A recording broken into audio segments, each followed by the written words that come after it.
As a wealthy heiress, Chloe never imagined her life would end up like this. She poured 7 years of her life into a marriage that was nothing but a calculated lie. Now, staring at the photos of her husband Brandon with a mysterious woman, her heart shattered.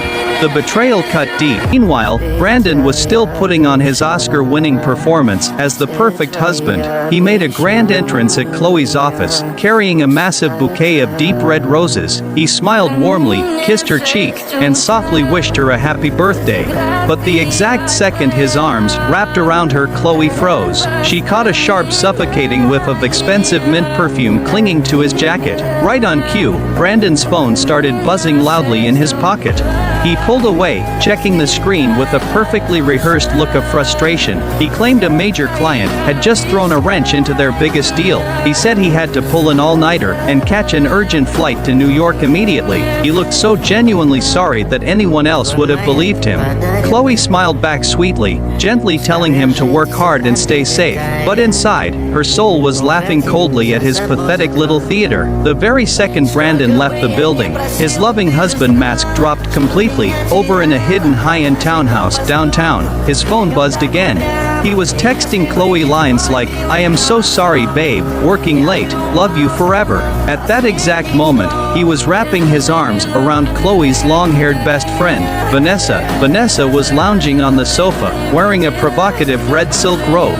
It was a sickening display of betrayal, but they weren't as hidden as they thought. Caleb was parked right outside, watching the entire house through a long-range lens. He dialed Chloe immediately, his voice confirmed. She banged on the wood until it swung open, revealing Vanessa standing there in that red robe.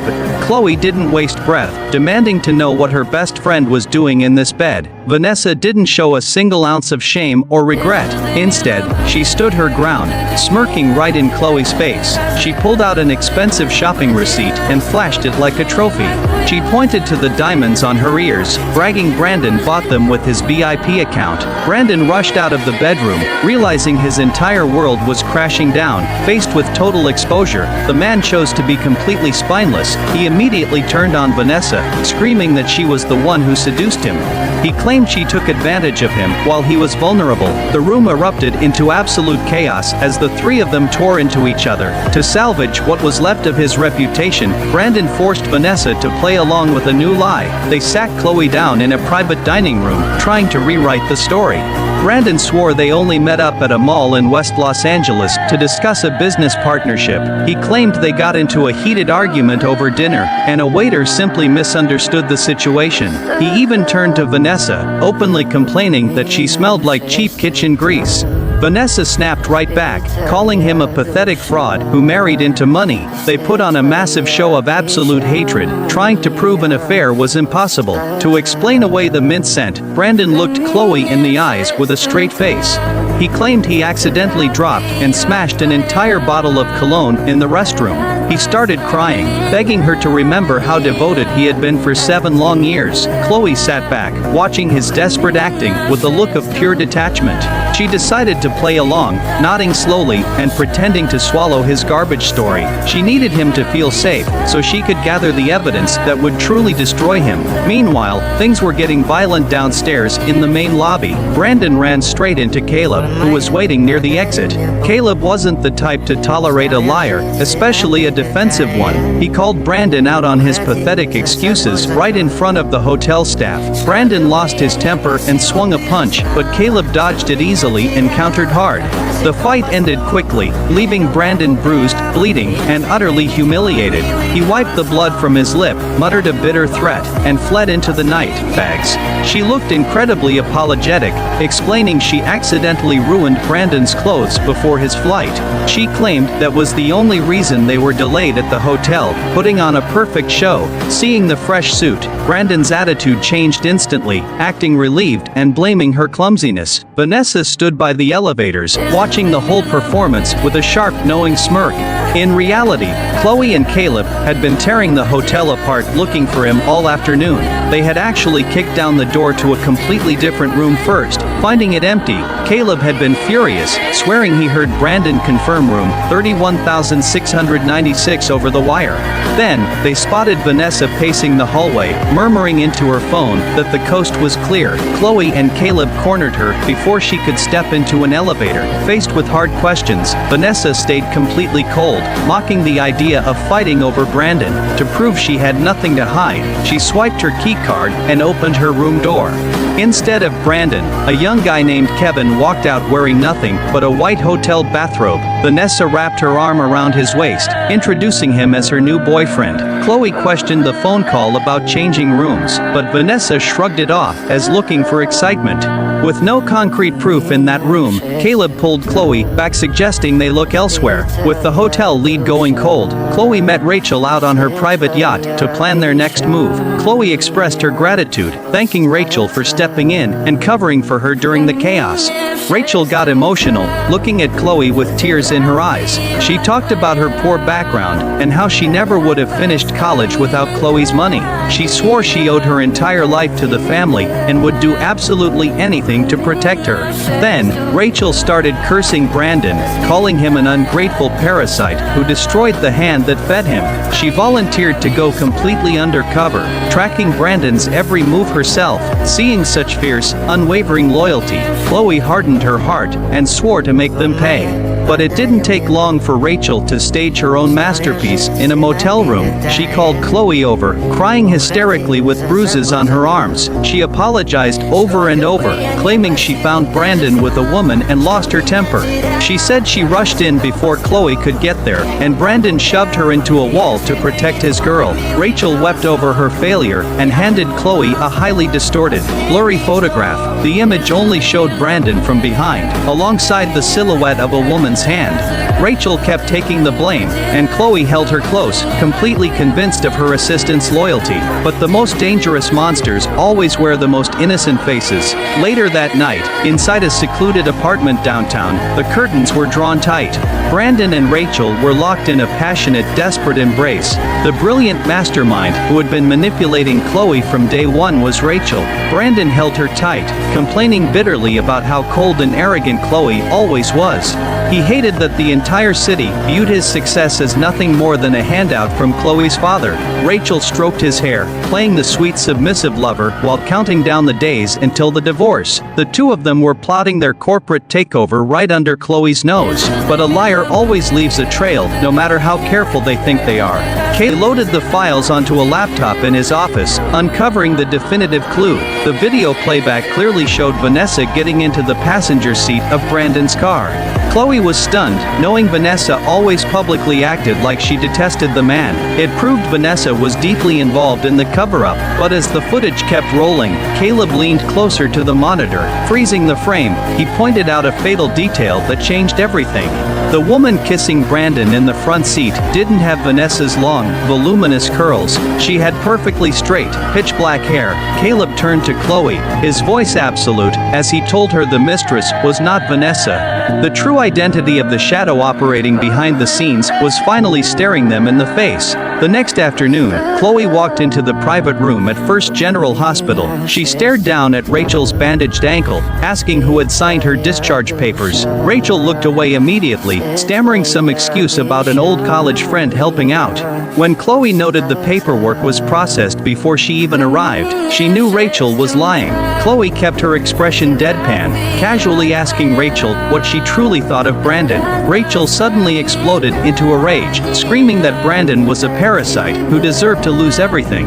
She begged Chloe to file for divorce immediately and take every single dime he had. Seeing this aggressive display of loyalty, Chloe hid her suspicion and comforted her, pretending they were closer than ever. Back at the headquarters, Chloe launched her corporate execution without a single second of hesitation.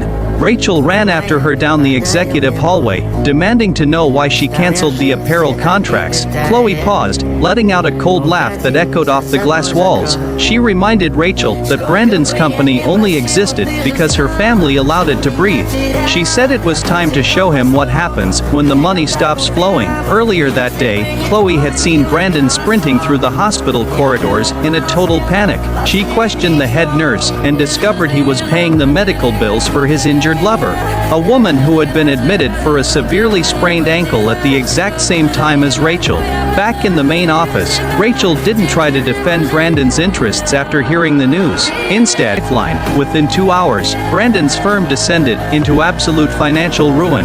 His chief operating officer resigned on the spot as distributors began pulling their products from shelves. Brandon realized Chloe was systematically erasing him and stormed out of the building. He ran straight into Caleb near the entrance, grabbing him by the jacket in a blind rage. He screamed that Caleb was a parasite who ruined his marriage for a payday. Just as Brandon raised his fist, Chloe stepped out of the elevator, her voice cutting through the lobby like a knife. She told him to put his hands down before security threw him through the glass doors, but the manipulation wasn't over yet. Rachel had previously given Chloe a tip about seeing a limping woman with a specific gold bracelet. She had begged Chloe to check the VIP suites, knowing Brandon had already moved his target. Rachel cried tears of frustration on cue, while Chloe swore that everyone involved would pay. The tension in the corporate plaza became heavy enough to suffocate. Faced with Chloe's cold gaze, Brandon kept lying, throwing the blame on Caleb's investigation. He mocked Caleb, calling him a black sheep heir who was kicked out of his family and reduced to stalking husbands. As Caleb stepped up to finish it, Vanessa walked into the plaza, yelling at Chloe to open her eyes. She claimed Caleb was spinning lies and that Brandon was completely innocent. Brandon made cruel remarks about Rachel's dramatic performance, and Vanessa laughed along. Brandon even turned on Chloe, calling her ungrateful for everything he did for the family name. Unable to tolerate his voice for another second, Chloe ordered them to get out before she had them arrested. Once the room cleared, Chloe looked at Rachel with deep concern, promising to pay for the best plastic surgeons. After Chloe stepped out to clear her head, Caleb stayed behind by the bedside to monitor Rachel. Meanwhile, the real alliance was fracturing out in the hospital parking garage. Vanessa was screaming at Brandon, telling him to lose her number because she had kept her promise. Brandon just smiled, using the financial dirt he held over her family to force her back into line. Chloe and Caleb walked around the corner just in time to catch the argument on tape. Vanessa panicked instantly, begging Chloe to believe she wasn't the woman in the car. Caleb mocked them, wondering why a prominent socialite was taking orders from a bankrupt fraud. Brandon tried to step closer to Chloe, his hands raised in a desperate plea. Chloe pushed him back with absolute disgust, giving him exactly 72 hours to hand over a signed confession. With that, she and Caleb turned their backs, leaving Brandon screaming curses into the empty garage. Leaving the building, Chloe and Caleb walked toward the parking lot in silence. Caleb finally broke the quiet, asking if she was truly prepared to take away everything he owned. Chloe stopped, turning to face him as she crossed her arms with total confidence. Distributors were pulling out, and banks were freezing his corporate accounts one by one. Before he could call his legal team, his secretary threw open the door without knocking. She slammed a stack of immediate foreclosure notices directly onto his desk. She yelled that the firm's credit lines had been permanently cut by the board. Brandon collapsed into his leather chair, clutching his head as he screamed at the walls. The secretary looked at his breakdown with pure contempt, laughing at how weak he actually was. Brandon pointed at the door, screaming at her to pack her things and get out of his sight. The woman didn't hesitate. She grabbed a glass of water and threw it directly into his face. She called him a pathetic loser before turning on her heels and slamming the door. Brandon wiped his face, dialing his fixer with shaking fingers, screaming that a divorce was impossible. He knew that without Chloe's family backing his name, he wouldn't survive a week on the street. Met her with a warm smile. He had invited Vanessa to sit in the living room, trying to create an illusion of safety. Rachel arrived shortly after, her face still bandaged from the altercation. Brandon took center stage, delivering a frantic, desperate speech about being framed like competitors. He tried to shift the suspicion toward the staff, begging Chloe to trust his loyalty, but Chloe just stood by the fireplace, watching his performance with a look of pure amusement. Just as Brandon thought he had talked his way out of the fire, Chloe moved. She reached into her leather bag, pulled out a thick legal document, and threw it hard against his chest, the page of property. Then, she dropped the final hammer, revealing she owned the majority debt of his holding company. She told him that if she signed the default notice, his business would dissolve in less than 5 minutes. Sitting on the sofa, Rachel went completely rigid, realizing Chloe held the power to destroy them both. Faced with absolute ruin, Brandon's pride disintegrated into nothing. He dropped heavily to his knees, wrapping his arms around Chloe's legs as he wept openly. He confessed to the cheating, begging her to remember the 7 years they spent building a life. Chloe looked down at him, her eyes completely dead, as she demanded the name of the mistress. To save his own skin, Brandon didn't hesitate for a single second to sacrifice his partner. He swore to God he would never speak to the woman again, wishing death upon himself if he lied. Rachel sat there, her face turning entirely white as she listened to him trade her life for money.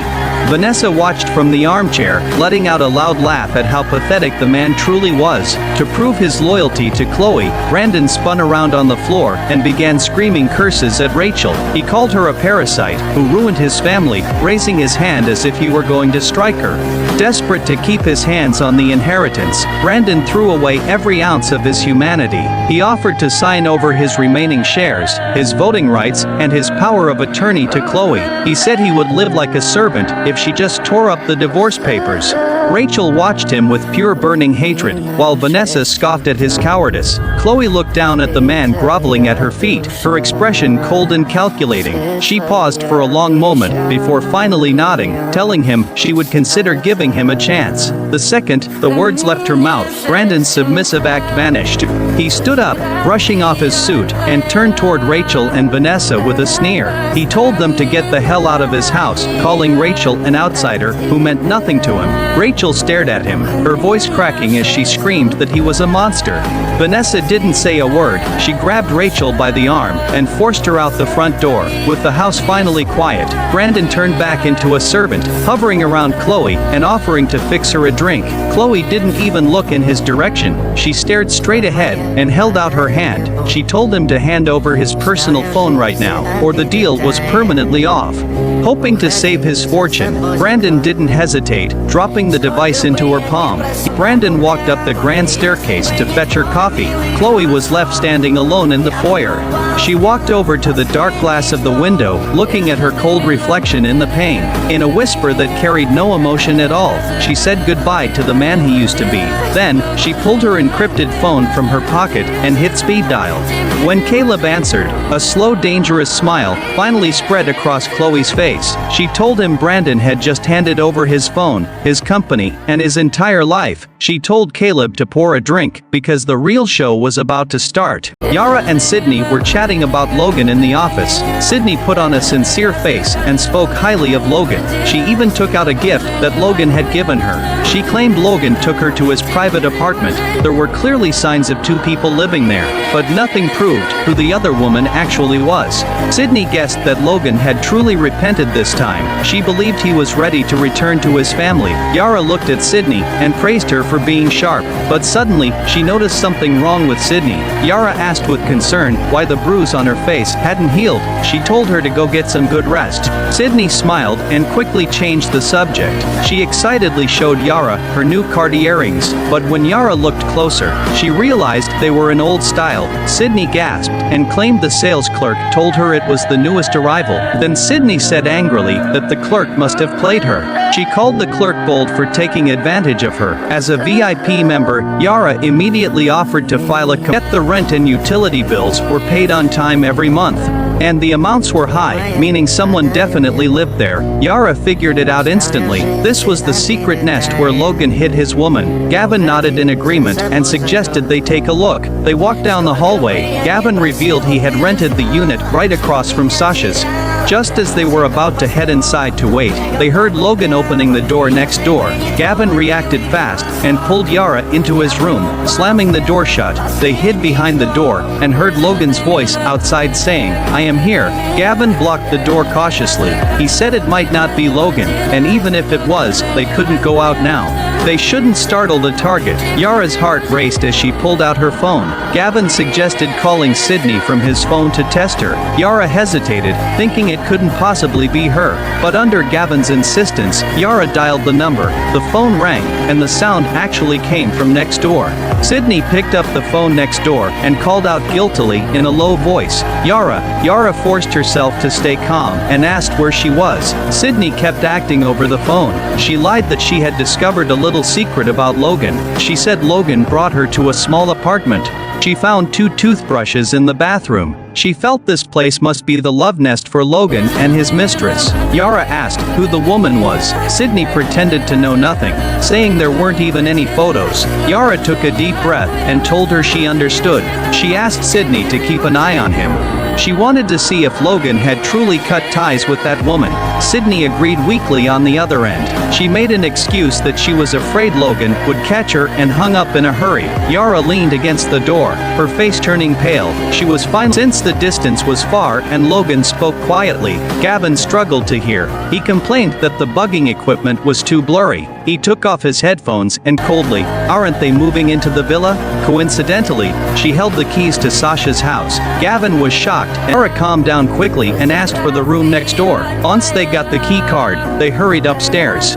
In the hallway, how he could choose to abandon her. Logan looked completely clueless. Seeing this, Yara sneered and told him to think hard about it, but warning him. Logan nodded in fear and claimed he understood. Yara turned to Sydney and spoke casually to Logan. Since he was too busy to stay with her in 3 days, Sydney would stay for overtime, knowing he hadn't lied.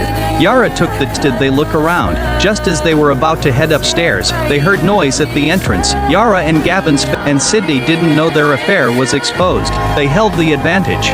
Yara sneered, saying since they loved acting, she would play along. Anyone who dared to betray and deceive her would pay the price one by one. Gavin looked at the rational Yara and felt relieved. He noted this was the Yara he knew. Yara took a deep breath, pulled out her phone, and opened her messages. In the hotel room, Logan and Sydney had just finished making out.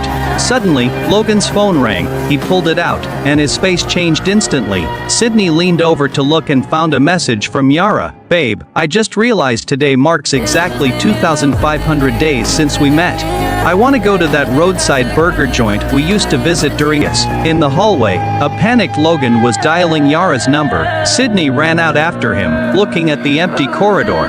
Both of them had their own dark agendas, and everything fell right into Yara's trap. Yara stood behind the door, watching Logan flee through the peephole. Gavin asked if Logan was truly terrified. Yara expressed disdain, saying he brought it on himself by being guilty. When Gavin asked if they should find Sasha, Yara refused firmly. Since Sasha was helping Logan betray her, she vowed to make Sasha pay too. She said they just needed to wait for the real show to begin. The scene cut to the hotel front desk. Sydney was throwing a massive tantrum at the clerk over checkout issues. The clerk stood her ground firmly. She pointed out Sydney had checked in with a gentleman last night. Since she was alone now, they needed that man present to process the paperwork. As Sydney felt guilty and enraged, Yara suddenly appeared behind her. Yara asked sarcastically if Sydney hadn't gone back to her hometown. She questioned how her hairstyle had changed in such a short time. Sydney trembled in fear. Seeing Yara, the clerk reported that the lady checked in with a man last night. Hearing this, Yara delivered a resounding slap right across Sydney's face. Sydney held her cheek and asked why she struck her. Secretly, she wondered if Yara had caught her with Logan last night. Yara slammed her for abandoning her sick mother just to hook up with a man. Seeing the truth about to leak, Sydney cried and grabbed Yara's hand to apologize. She lied that she was foolish to deceive her. She claimed her mother wasn't sick and she was just dating her boyfriend. Yara acted generous on the surface, saying she would forgive her this once for her long service.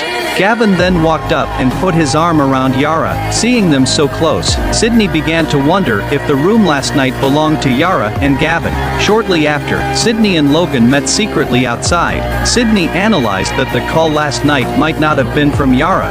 If Yara had discovered the affair, she wouldn't stay this quiet. Sydney and Logan agreed on a plan. If they could get proof of Yara and Gavin having an affair, they could divorce smoothly and take the money. To test the situation, Sydney rushed into the room.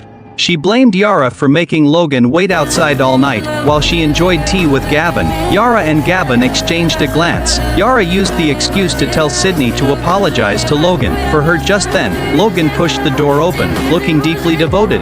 He showered Yara with care, claiming he waited for her the entire night. Yara cut him off coldly, asking where the burger was. Logan explained awkwardly that the shop was closed, so he couldn't buy it. Hearing this, Yara slapped Logan without hesitation. She cursed him for treating her like a fool. Getting slapped in front of Sydney and Gavin made Logan snap completely. He roared that Yara always threatened divorce, and since he had enough, they should discuss terms. Logan thought he held the upper hand, unaware he was walking into Yara's trap. Back at the company, Yara began her workplace revenge on Sydney. She dumped a mountain of paperwork onto Sydney's desk. Sydney looked at the endless tasks and complained to her colleagues. When she took the files to protest that this exceeded her job description, Yara put on an appreciative face. She claimed she had sponsored Sydney and valued her loyalty. She said she was testing her with heavy responsibilities to groom her as the successor. Sydney bought the lie completely, thinking Yara was a fool who trusted her blindly. She gloated silently, imagining how satisfying Yara's face would look when she took over. An hour later, Yara returned to Sydney's cubicle. She informed her that Mr. Sterling from Vance Group wanted a meeting this afternoon. She ordered Sydney to handle the dinner and secure the contract. Sydney knew Mr. Sterling loved to touch young girls and refused immediately. Yara's face darkened, and she used a strategic retreat. She said if Sydney wouldn't go, she couldn't help her anymore. She implied Sydney would remain an assistant forever, and even that position might end soon. Backed into a corner, Sydney called Logan in the hallway, crying hysterically. She screamed that she couldn't take it anymore and demanded he divorce quickly so she could quit. But as she turned around, she found Yara standing coldly right behind her. Yara snatched Sydney's phone and demanded to know who she was calling. Sydney turned pale with fear as Yara pressed closer. Yara exposed Sydney's lie directly. She asked if Sydney was acting as a homewrecker since she told someone to get a divorce. Seeing no way out, Sydney shamelessly argued that the man and his wife had no feelings. She claimed what they had was true love. Yara sneered at the disgusting logic and walked away proudly. Sydney picked up her phone, but Logan offered no comfort. Instead, he warned her fiercely not to quit or mess up now. He reminded her that if he divorced poorly, he would lose everything. Logan selfishly ordered Sydney to attend the dinner party he set up tonight. He told her to please and flatter Yara to regain her trust. Under Logan's threats and promises, Sydney submitted to reality. She returned to the office and told Yara she would dine with the client. Yara reminded her with fake care to protect herself. She noted that this time, she wouldn't be there to protect her. That night, Logan wore a sharp suit and held a large bouquet of blue roses. He stood confidently in a high-end restaurant, preparing a surprise to win Yara back. But when the door opened, Yara did not arrive alone. Gavin was right by her side as usual. Logan's smile froze, and he demanded to know why Gavin was there. Yara replied righteously that Gavin was her best friend, and she shared all joy with him. Logan felt Yara was humiliating him on purpose, and Yara admitted it freely. Logan reminded Yara through grit teeth that she was still under observation. Yara used his words against him, saying she could observe him too. Suppressed by anger, Logan humbly requested a private dinner for just the two of them. Yara smiled coldly, telling him a private dinner was impossible because Sasha was arriving. Just then, Sasha walked into the restaurant, completely confused by the scene. Gavin mocked Logan while enjoying a lollipop. Logan lost all face and hinted that they should leave. Gavin replied he only wanted a private dinner with his lady, and Yara mocked Logan along with him. As Logan and Sasha stood baffled, Yara dropped a sarcastic line, "The more, the merrier.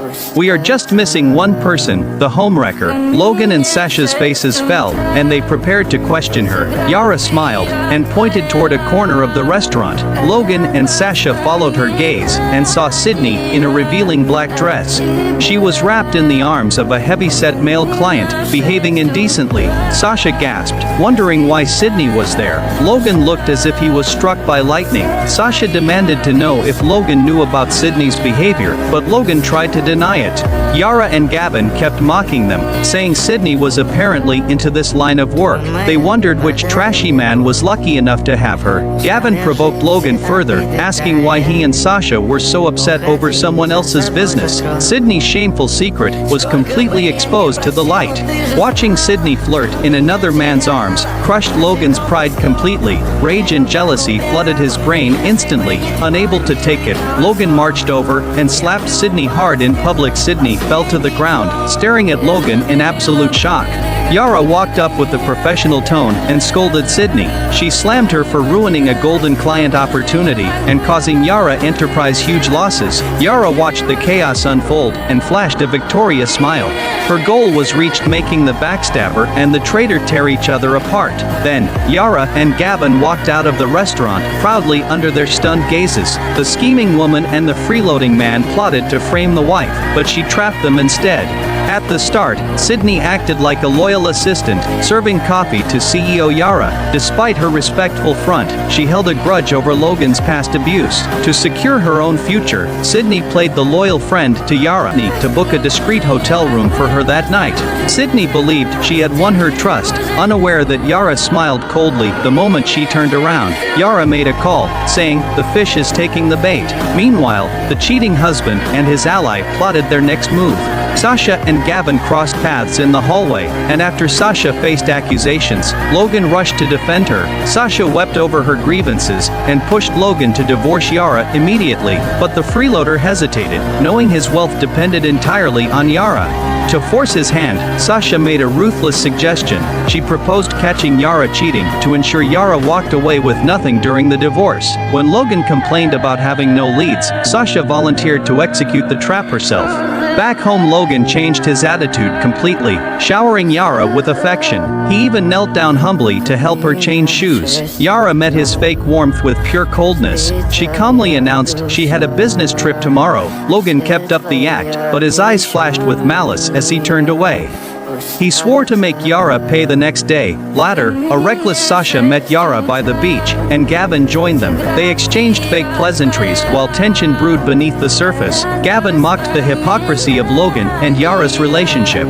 The atmosphere turned incredibly awkward. On the other side, Sydney returned to the executive office in her high heels. She proudly reported to Yara that the hotel room was booked as requested. Yara instructed her to pack a few clothes since she wouldn't return home tonight.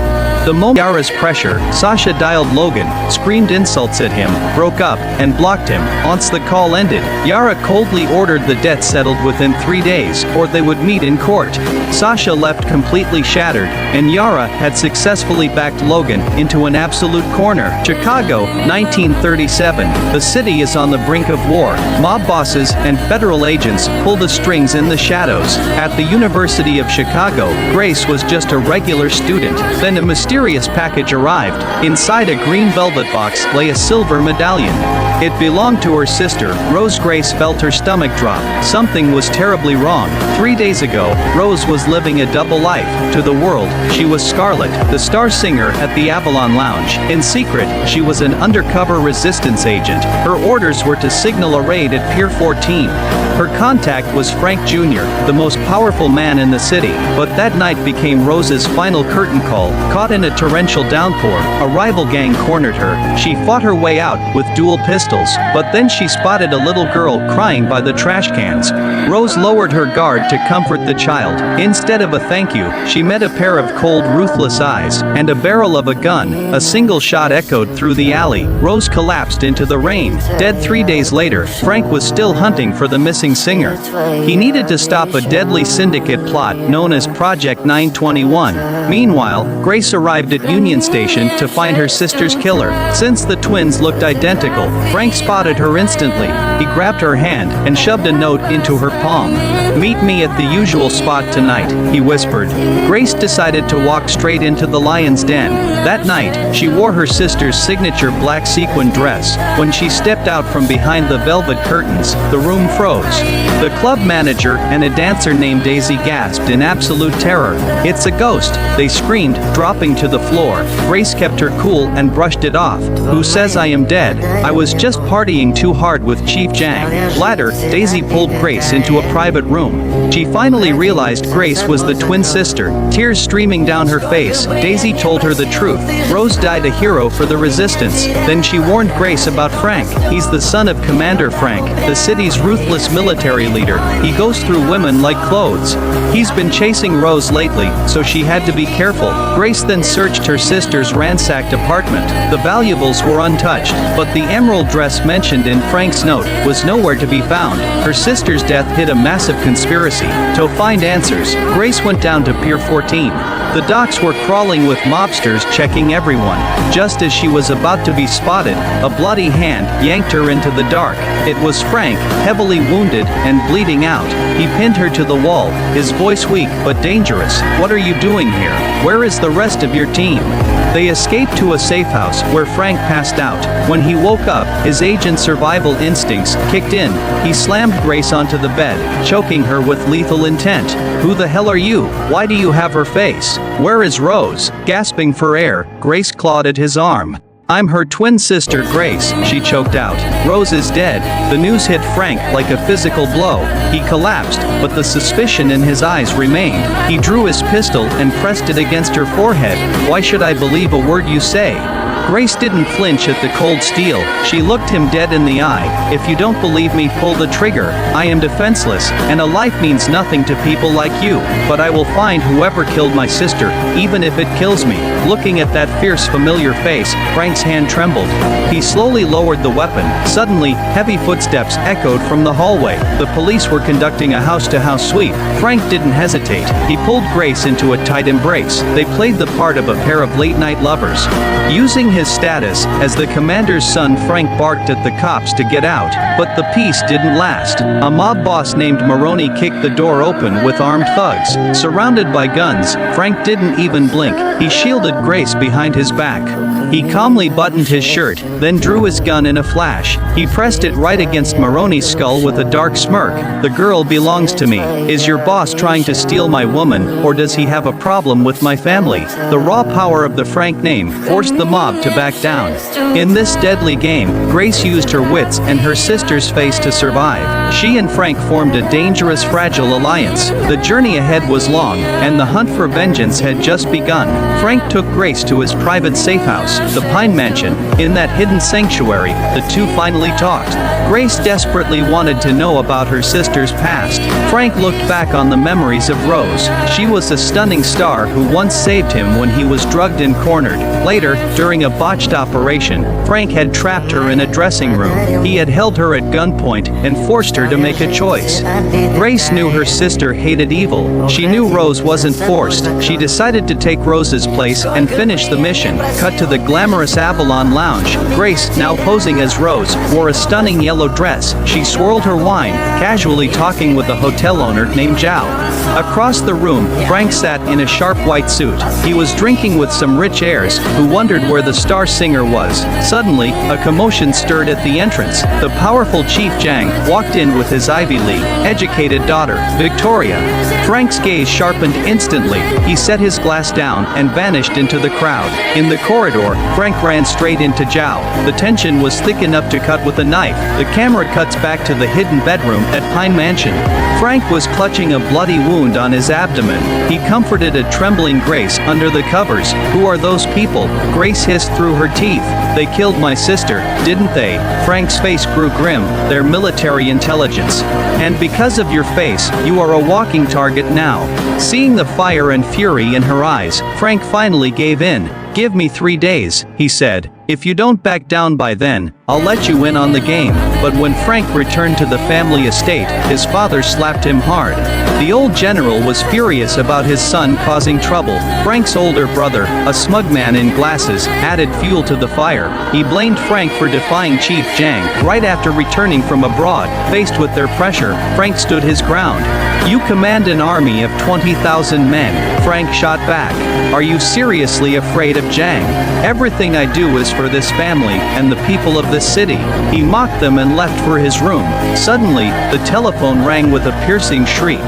The news on the line was devastating. Professor Wu had been arrested. To smooth things over, the general dragged Frank back to the gala. He wanted to introduce Frank to Victoria, Zhang's daughter. Chief Zhang brought up the recent shootout with a fake smile. The atmosphere turned incredibly awkward. Victoria tried to be graceful and showed interest in Frank, but Frank completely ignored her, refusing to even stay for dinner. He walked out, leaving his father fuming. Flashback to 3 days prior, at Grace's hideout. Frank arrived with his old classmate and underground ally, Joe. Joe gasped when he saw Grace. She looked exactly like Rose. To uncover the truth, they pitched a deadly plan to Grace. She had to play the role of Rose and get close to Zhao. They needed to find the hotel owner's weakness. 3 days later, the trap was set. Before the gala, Frank handed Grace a small pistol, 6 rounds. He whispered, "If anyone forces you, shoot." Meanwhile, at Joe's bookstore, the air was heavy with dread. Joe told Frank that Professor Wu was taken by the secret police. Frank punched the wall in frustration. Their only leverage to bail him out was Zhao, who married the police chief's sister. When Joe asked about Rose's whereabouts, Frank couldn't hide the pain anymore. "Rose is gone," Frank said quietly. "Zhang's men killed her." Back to the reality at the Avalon Lounge, a seemingly tipsy Grace stumbled right into Frank's arms. She leaned in close and whispered with a sly smile, "Mission accomplished." She found out Zhao had a secret lover and a son on East Street. She even suggested kidnapping the boy for leverage. As they stood close, a furious Victoria appeared. She demanded to know who this singer was and declared herself Frank's fiancée. Frank smirked. That wedding is far from official. To protect Grace, Frank threw his suit jacket over her head. "I've got a dozen mistresses out there," he joked to infuriate Victoria. Then he led Grace away into the night. After securing Grace, Frank returned to the gala alone.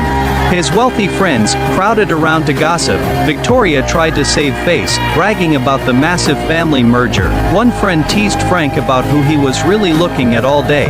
Frank spotted Grace out of the corner of his eye by the bar. To deflect suspicion and protect her, Frank did something reckless. He yanked Victoria into his arms for a passionate, sudden embrace. The illusion blocked everyone's view of Grace. He then left the stunned crowd and a confused Victoria behind. From the shadows, Grace watched him go, her heart aching with mixed emotions.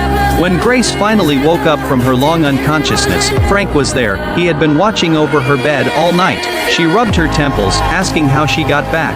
Frank looked at her softly. "You were crying and making a scene last night. How could I leave you alone?" Grace thanked him, embarrassed, then got straight to business.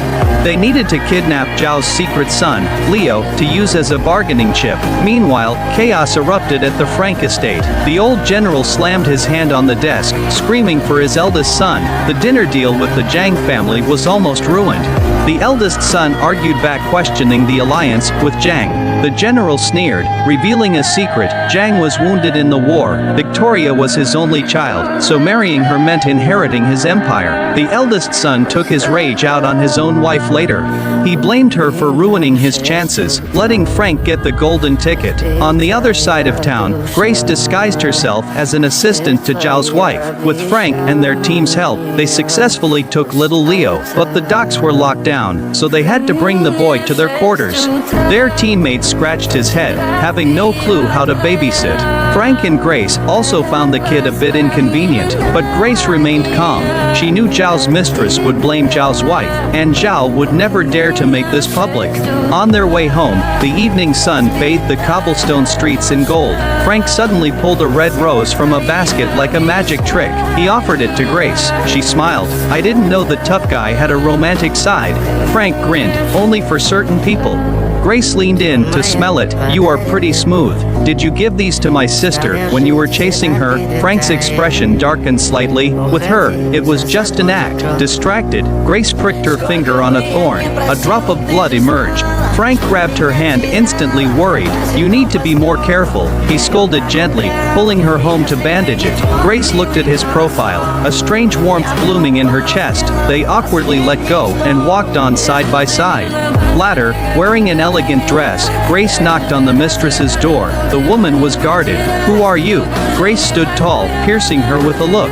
I know you are Zhao's mistress. The woman tried to slam the door, but Grace blocked it. Don't worry, I just need a favor. If you don't let me in, I'll give your address to Mrs. Zhao. Terrified of the legal wife, the mistress let her in. Inside, little Leo ran out, calling for his mom. He stopped when he saw Grace. Grace smiled gently, petting his head. I am a friend of your mom's. The mistress sent the boy away, and Grace slipped a sedative into her tea.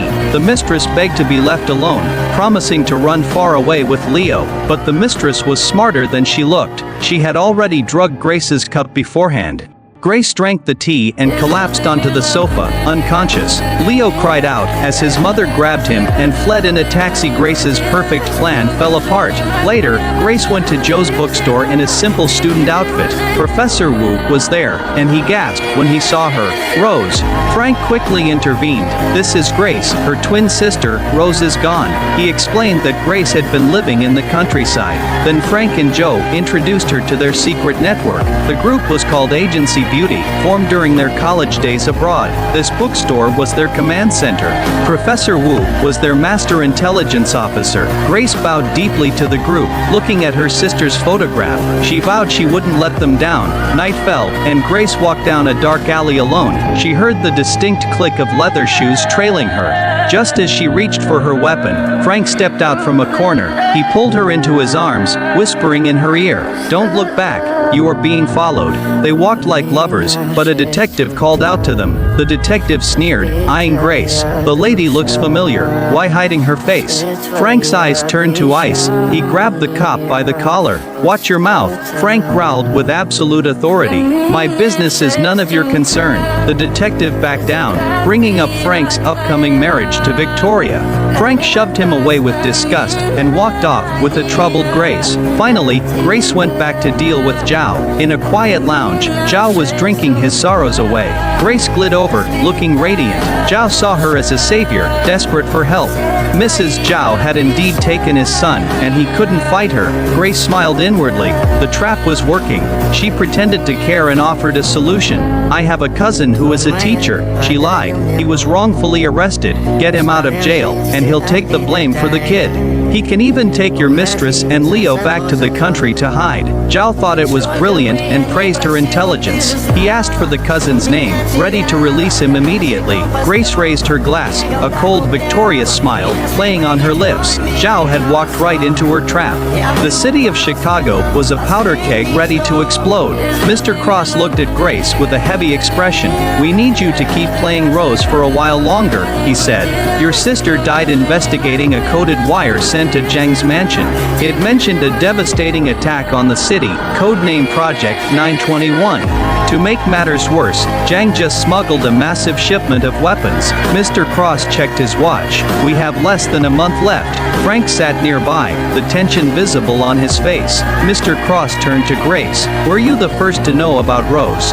Grace lowered her eyes, swallowed by grief. I received her medallion in the mail, she whispered. We had matching ones since birth. When I saw it, I knew she was gone. Frank frowned. But how did she mail it right before she died? If she had that kind of time, she should have contacted us first. Grace shook her head, revealing the final puzzle piece. She didn't mail it, she gave it to a friend at the lounge that night. She told them to mail it to me if she didn't come back. She knew she wasn't going to make it. Mr. Cross held out his hand. May I see the medallion? Grace pulled it from her pearl purse and handed it over.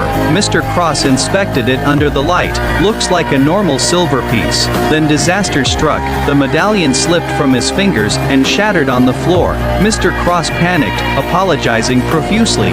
Grace knelt down to gather the pieces, but her face drained of color. "This is a fake," Grace gasped. "This isn't my sister's." The room fell completely silent. Grace explained that her medallion and roses were mirror images. They were supposed to lock together perfectly, but these pieces didn't fit.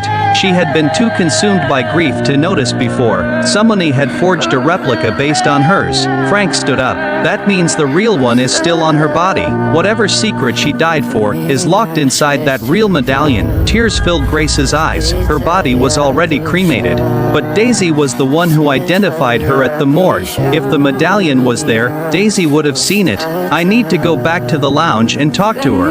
The backstage of the Avalon lounge was chaotic. Daisy was sorting through wardrobe when the manager burst in. "Scarlett, you are up," he yelled at Grace. "A VIP bought out the whole house tonight just to see you perform."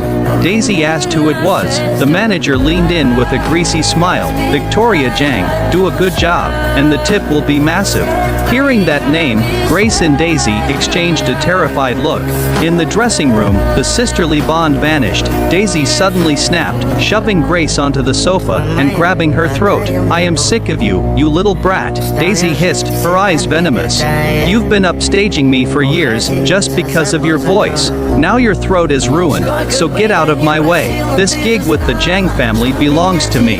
Daisy stormed out, leaving Grace gasping for air on the couch ladder that night. The rain poured down. Grace ran through the streets, completely drenched and broken. Frank found her stumbling in the dark and caught her. "You are freezing. What happened to your voice?" Grace clung to his coat, her voice a ragged, painful whisper. "Frank, help me. They took Daisy. They took her because of me. Please, save her." Frank held her tightly as she collapsed into his arms, shouting comfort. The scene shifts to the main stage. The lights came up on Grace, dressed in a stunning white gown. In the front row sat Victoria, dripping in diamonds and arrogance. "So this is the famous Scarlett." Victoria mocked. "I expected a goddess, considering how she keeps my fiancé running. Let's hear it then. Show me this famous voice." Grace swallowed her pride and began to sing a slow jazz melody. Before she could finish, Victoria cut her off with a cruel laugh. "Pathetic. Keep singing until I tell you to stop." The manager chimed in, threatening Grace to comply. Grace looked at the spoiled heiress and realized something. Victoria didn't suspect her identity. She was just a jealous fiancé, throwing a tantrum. Suddenly, a cold voice cut through the room.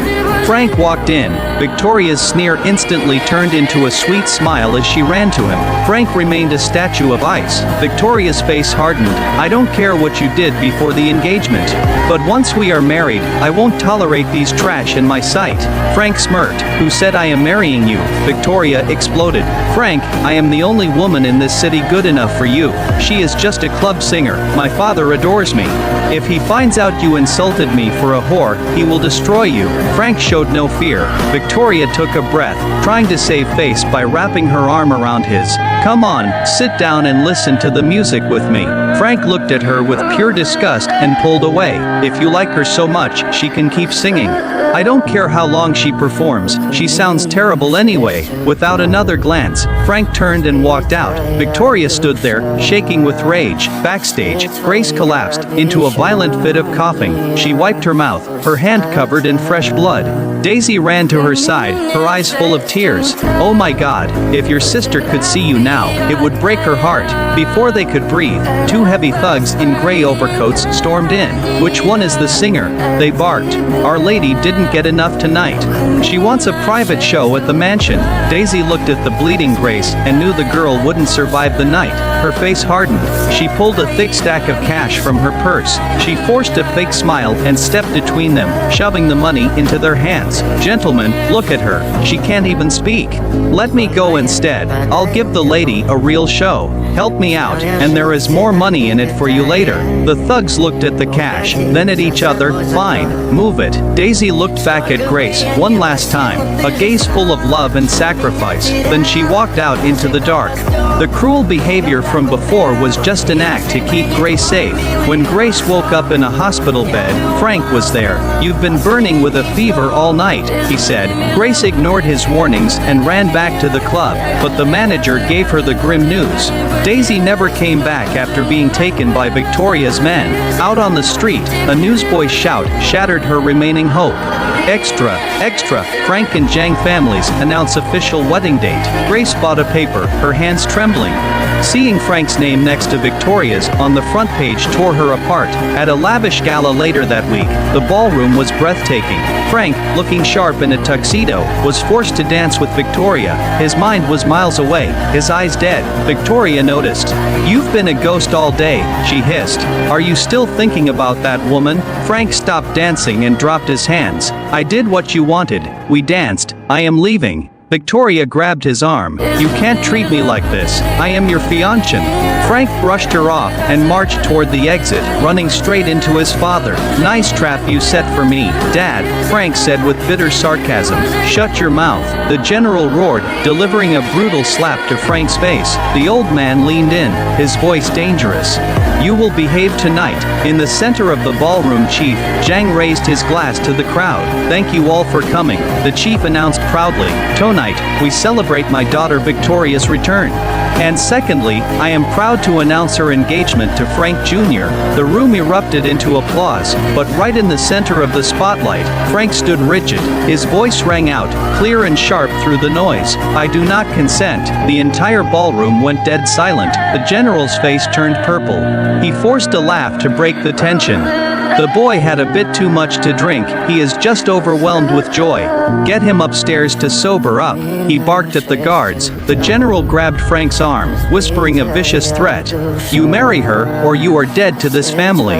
Choose wisely." Frank was dragged away. In a dark corner of the room, a thug whispered to Victoria, "Miss, the girl is secured. We put her in the room you specified." Victoria watched Frank being dragged out, her eyes gleaming with manic hatred. "Anyone who tries to take what is mine dies," she muttered. Inside the sprawling Frank estate, the grandfather sat reading the paper. The butler approached. "The new maid is here, sir." The old man didn't look up. "Fine, assign her duties." The butler began giving orders to the line of new hires. Standing among them was Grace. She had successfully infiltrated the house. The butler handed her a tray of food. "You, the new girl, take this up to the young master's room." Grace carried the tray up the grand staircase. She ran into the grandfather on his way down. The old man stopped, evaluating her. "You are the new maid." Grace kept her head down. "Yes, sir, bringing dinner to the young master." The grandfather nodded. "Make sure he eats every bite." Grace pushed open the heavy bedroom door. Frank was facing away from her. "Just leave it on the table," he said, his voice cold and exhausted. Grace set the tray down, but didn't move. Frank sighed with irritation, closing his book and turning around. "I said you can leave." He stopped dead in his tracks. Frank lunged forward, grabbing her arm and checking the hallway before slamming the door. "Are you insane?" he whispered fiercely. "What the hell are you doing here?" Tears welled in Grace's eyes. "I saw the engagement news. Are you really going through with this? Are you marrying Victoria?" Frank's expression turned unreadable. "I have to cut ties with the resistance," he muttered, looking away. "My father is watching my every move now. Just like you see." Grace stared at him, heartbroken. "What about us? What about the mission?" Hearing that, Frank's face hardened into a mask of pure cruelty. He let out a mocking laugh, adopting a cold, arrogant persona. "What us? It is over. Don't you get it? I am a Frank. I can have anything in this city. Did you really think I'd ruin my life playing hero with a bunch of peasants? What about your ideals?" Grace sobbed, grabbing his collar. "Do you even hear yourself right now?" Frank shoved her away brutally, looking down at her with total disdain. "My ideal is to stay at the top of the food chain," he sneered, "and keep people like you right under my boot where you belong. Now get the hell out of my house before I have you arrested." Grace looked at the man she thought she knew, her world shattering into pieces. "I was wrong about you," she whispered, her voice dripping with hatred. She turned and fled the room, tears blinding her sight. Left alone in the empty room, the cruelty vanished from Frank's eyes. Only a profound, crushing sorrow remained. To keep her alive, to face the combined power of the city's worst empires alone, he chose to become the villain in her story, bearing the dark witness all by himself. On her very first day, Grace got fired for screwing up and pissed off Christian, the boss's younger son. The manager threw yesterday's cash right at her face and kicked her out onto the street. Just as Grace walked out, she saw a gurney being rolled out with a body covered in a white sheet. People around were complaining about the bad luck, yelling to get it out of sight so it wouldn't ruin the night show. When the sheet accidentally lifted, Grace froze. It was Rose, the woman who had always looked out for her. Grace collapsed by the body, crying hysterically and begging for forgiveness. Memories of Rose's kindness rushing back devastated and furious. Grace went straight to Christian. Christian just stared at her with ice in his eyes and told her to pack up and leave town before they became enemies. Grace pointed right at his face, cursing him out, telling him how much she despised his guts. She screamed that Rose died in the gutter because of heartless monsters just like him. Christian's fist clenched tightly behind his back, but his face remained completely expressionless. He scoffed coldly, saying Rose was just a cheap club singer and that nobody cared about her death. Then he barked at Grace to stop whining and get the hell out of his sight. Grace walked back to her friends like a ghost, sobbing that Rose had taken a bullet meant for her. Her friends asked what happened with Christian, and Grace told them flat out that he had been playing them all along. He was marrying the mayor's daughter, completely turning his back on everything they stood for. Grace realized all his talk about justice and freedom was nothing but a total lie. He was a rich heir who could walk away anytime, while the rest of them were gambling with their actual lives. Heartbroken and defeated, Grace decided to buy the first ticket out of New York. Late that night, Grace lay in bed, tears streaming down her face as his old promises haunted her. Christian used to tell her he wanted to change the system and bring fairness to the working class. She felt so incredibly stupid for believing him, hating herself for ever falling for a guy like that. Clutching her amulet, she whispered an apology to Rose, admitting the fight was just too hard for her. But Grace had no idea that at that exact moment, Christian was sitting alone in a dark room, chain smoking. He was in absolute agony, and his cruel words earlier were just a front to force Grace to pack up and run. Suddenly, his father walked in, and Christian instantly masked his emotions, playing the obedient son. The old man was thrilled, telling Christian to report to his older brother Thomas, first thing in the morning. He bragged that once they married into the mayor's family, they would own every racket in New York. Later that night, Christian overheard his father and Thomas plotting in the study. He discovered Chicago had already fallen to enemy factions, and the mayor was a dirty traitor ready to sell out New York next. Worse, his own father was willing to become a turncoat just to keep their empire alive. Christian's blood ran cold, and he swore to himself he would stop them no matter what. Thomas caught Christian in the hallway right after, warning him that any betrayal to the family meant a casket. Christian kept his cool and nodded along, completely playing the part to keep his brother off his back. The next morning, Christian put on his military uniform and walked into headquarters to take the weapons files from Thomas. Thomas mocked his low clearance, asking if he was scared of being pushed out of the family business. Christian swallowed his pride for the bigger picture, nodding politely while secretly looking for a way to burn their plans down. Meanwhile, Grace was walking to the station with her suitcase when she ran into a massive crowd of student protesters. Watching these young kids risk everything for the country, hearing their furious chants, something snapped inside her. She thought of Rose's sacrifice and realized she couldn't just run away like a coward. Grace tore up her ticket, grabbed her bag, and ran straight back to the safe house. Her crew was shocked but relieved to see her back, telling her they had just intercepted a coded wire to the mayor. The wire confirmed that Operation 921 was being moved up much sooner than expected. On top of that, the dock workers reported a massive shipment of illegal weapons arriving next week. Grace was terrified because Christian knew their names and locations, and he could sell them out in a second. But her partner remained calm, arguing that if Christian had truly turned, he would have locked Grace up already. They agreed Christian must be playing a dangerous double game, but decided to move to a new hideout anyway. A few nights later, Christian took his fiancée, Evelyn, out to the Starlight Lounge, where Grace was working. Evelyn spotted Grace instantly, calling her over to their table, just to humiliate her in front of everyone. She poured a glass of champagne and demanded Grace drink it, mocking her for not showing respect to Christian. To protect his cover, Christian forced himself to join in, telling Evelyn not to waste good liquor on a nobody. Evelyn laughed, saying cheap house wine was honestly a much better fit for someone like Grace. Grace swallowed the insult along with the wine, fighting back tears before turning on her heel. Watching her walk away broke Christian's heart, but he just turned to Evelyn and said he hated needy women. Christian excused himself to the restroom, but down the hall, he saw Grace being pulled away by a shady guy. Out by the dark alley wall, the tension was thick enough to cut with a knife. Grace's hands were shaking violently as she pressed a revolver right against Christian's forehead. Christian looked at her in pure disbelief, asking how she could point the very gun he gave her at his head. Tears blurred Grace's vision as she screamed that she absolutely hated his guts. The scene cuts drastically to Grace strapped to a wooden chair in a damp pitch-black basement. A scarred thug took a slow drag of his cigarette and smiled like a demon.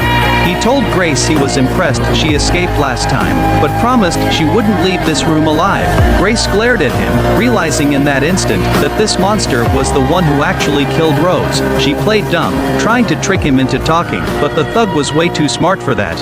He pulled out a wicked curved blade and pressed the cold steel right against her throat. This thug was Evelyn's personal cleaner, and back at the mansion, Evelyn was throwing a massive tantrum. The thug catered to her ego, asking if that little singer from the club was the one making her miserable. Evelyn's eyes went completely dark as she told him she just wanted Grace dead and buried. The thug grinned, promising her that if she followed his lead, the girl would disappear forever. Meanwhile, the mayor called Christian into his office to lock in the wedding date for the 21st of September. Christian froze at the date, wondering if this was the exact launch window for Operation 921. When Christian tried to probe for information, the mayor just patted his shoulder and told him it was for his own good. Soon after, the club hosted its annual pageant night, and the crowd was buzzing. The announcer called out a tie vote on stage, and things were getting incredibly tense. Suddenly, Christian stepped out of the shadows and cast the final tie-breaking vote right in public. The scarred thug stepped out of the crowd with a glass in hand, yelling that the game wasn't over yet. After the show, Christian cornered Thomas outside, slamming him against the wall by his collar. Christian screamed at him for letting Chicago fall and bringing the enemy right to New York's front door. Thomas tried to hide behind their father's orders, but Christian kept pushing his buttons, mocking his manhood. Losing his mind with jealousy, Thomas snapped and screamed the secret. They were taking over New York on the 21st of September. He bragged that the enemy weapons were already sitting right inside the mayor's private docks. Christian let go of his collar, a cold, sharp smile flashing across his face before he walked away. The entire pageant stunt had been a setup just to make Thomas talk. Flashback to a few nights ago, Grace was stumbling drunk in the street, and Christian caught her safely. They got into a vicious argument, and Grace pulled her gun on him in a blind panic. Christian didn't even flinch. He just took the gun, chambered around, and told her to do it right next time. Back at the safe house, the crew looked at the front page news of the pageant, knowing it was a total trap. But Grace knew entering the mayor's circle through the pageant was her only shot at finding the truth about Rose. Her mind was made up. She was going to play their game, win that title, and get inside that house. Christian stood in the mansion yard, looking ready to kill as he threatened Evelyn to her face. He made it clear he would burn her entire family to the ground if anything happened to Grace. But deep down in the basement, Grace was already tied up, bleeding from the mouth after hours of torture. Even with a barrel pressed to her forehead, she just spat blood and told the thug that dead men don't talk. A loud gunshot echoed through the concrete walls, followed by absolute silence.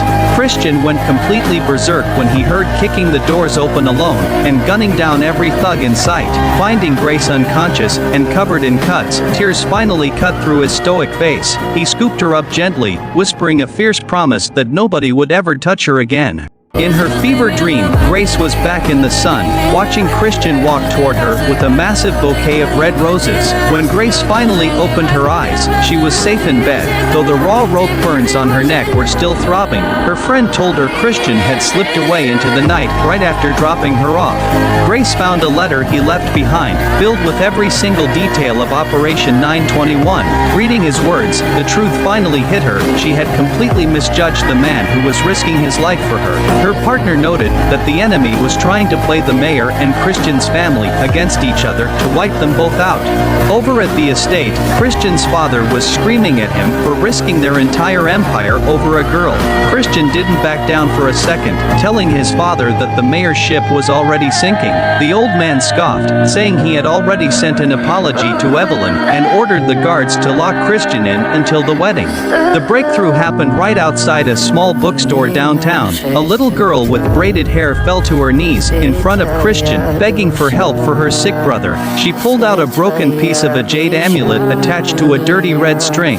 Christian stared at it, remembering Grace telling him that she and her sister shared a split amulet that fit perfectly together. Realizing this belonged to Rose, Christian told the girl to take it straight to Grace at the bookstore. Inside the back room, Grace held the broken piece of jade and broke down completely. The little girl explained that a bleeding woman had given it to her, making her promise to teach a specific rhyme to the neighborhood kids. Grace squeezed the jade tightly, knowing her sister had used her very last breath to pass on the coordinates. Grace and her crew spread a map of the harbor across the table, using the rhyme to pinpoint the secret weapons cache. To stop the attack, Grace finalized the sabotage plan and had the little girl slide the blueprints into Christian's flower basket. Days later, the tension reached a boiling point on both sides. Christian's father noticed his son buying flowers every day, thinking the boy had finally given up his foolish ideals. Thomas whispered to the old man that their men had successfully secured every single warehouse at the docks. The old man laughed like a king, but he had no clue Grace had received Christian's counter-intel. They were walking into a meat grinder. Late that night, Grace and her partner slipped into the freezing harbor warehouse, pushing a cart loaded with dynamite. With the inside contacts' help, they began rigging the weapons crates and fuel barrels to blow. But just as they finished the wiring, the cold click of a pistol pressed against the back of Grace's head. A family guard had spotted her, and Grace was seconds away from getting executed on the spot. Grace slowly raised her hands, trying to use Christian's name to back the guard off. The guard just laughed, raising his weapon, but Christian stepped out of the dark wearing a crisp white suit. His eyes were pure ice as he leveled his gun and said, "She belongs to me." The guard turned pale, dropped his weapon, and ran for his life into the night. Grace stared at Christian, demanding to know why he kept lying to her faces at the estate. Christian pulled her into his arms, his eyes bloodshot as he confessed how terrified he was of losing her. He admitted he pushed her away because the danger was too real, but living in a world without her was far worse. Grace's anger completely vanished as she reached up to touch his face, and they kissed passionately amidst the explosives. The wedding day arrived, but the church atmosphere felt more like a funeral. The mayor pointed a shaking finger at Christian's father, screaming about his destroyed warehouses. The old man just laughed it off, saying the fire was a sign from God that the city belonged to the family now. He told the mayor that their foreign buyers were perfectly happy dealing with him directly instead of a middleman. As the guards dragged the crying mayor away, Christian's father yelled for the music to start back up. Suddenly, a gunshot shattered the glass, and a woman in black stood by the altar with a smoking gun. Across the room, a man strapped with pipe bombs fell to the floor, coughing up bright red blood. The woman looked up with tears in her eyes, whispering to the ceiling that she finally got justice for Rose. Christian ran over and pulled her into a tight embrace while she sobbed against his chest. Thomas walked past them with a dark look, telling Christian not to let his love life get in the way of the cleanup. Christian kissed her forehead, telling her to stay safe while he went to help the others. But before he could step away, a scream echoed from the back of the chapel. Thomas was on his knees next to their father's lifeless body, sobbing uncontrollably.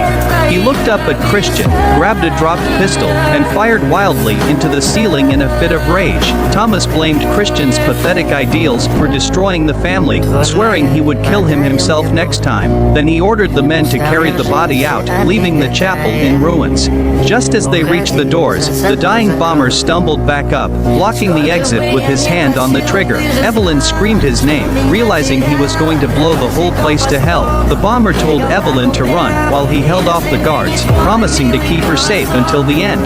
Evelyn ran out crying, and the bomber smiled before the guards opened fire, lighting up the chapel in a massive blast. Flashback to the office, a few days prior, fire. Christian's father slammed his desk, furious about the warehouse fires. Thomas reported that the docks were a total mess, and they hadn't caught the saboteurs yet. The old man shrugged it off, saying the loss was minor compared to the leverage it gave them over the mayor.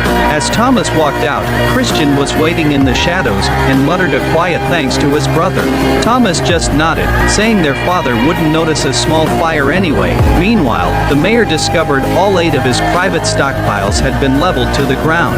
Fearing Christian's family was going to squeeze him out, he decided to launch his coup early on the wedding day. The war between the two families was officially out in the open. The day before the wedding, Evelyn cornered Grace on a busy Upper East Side street.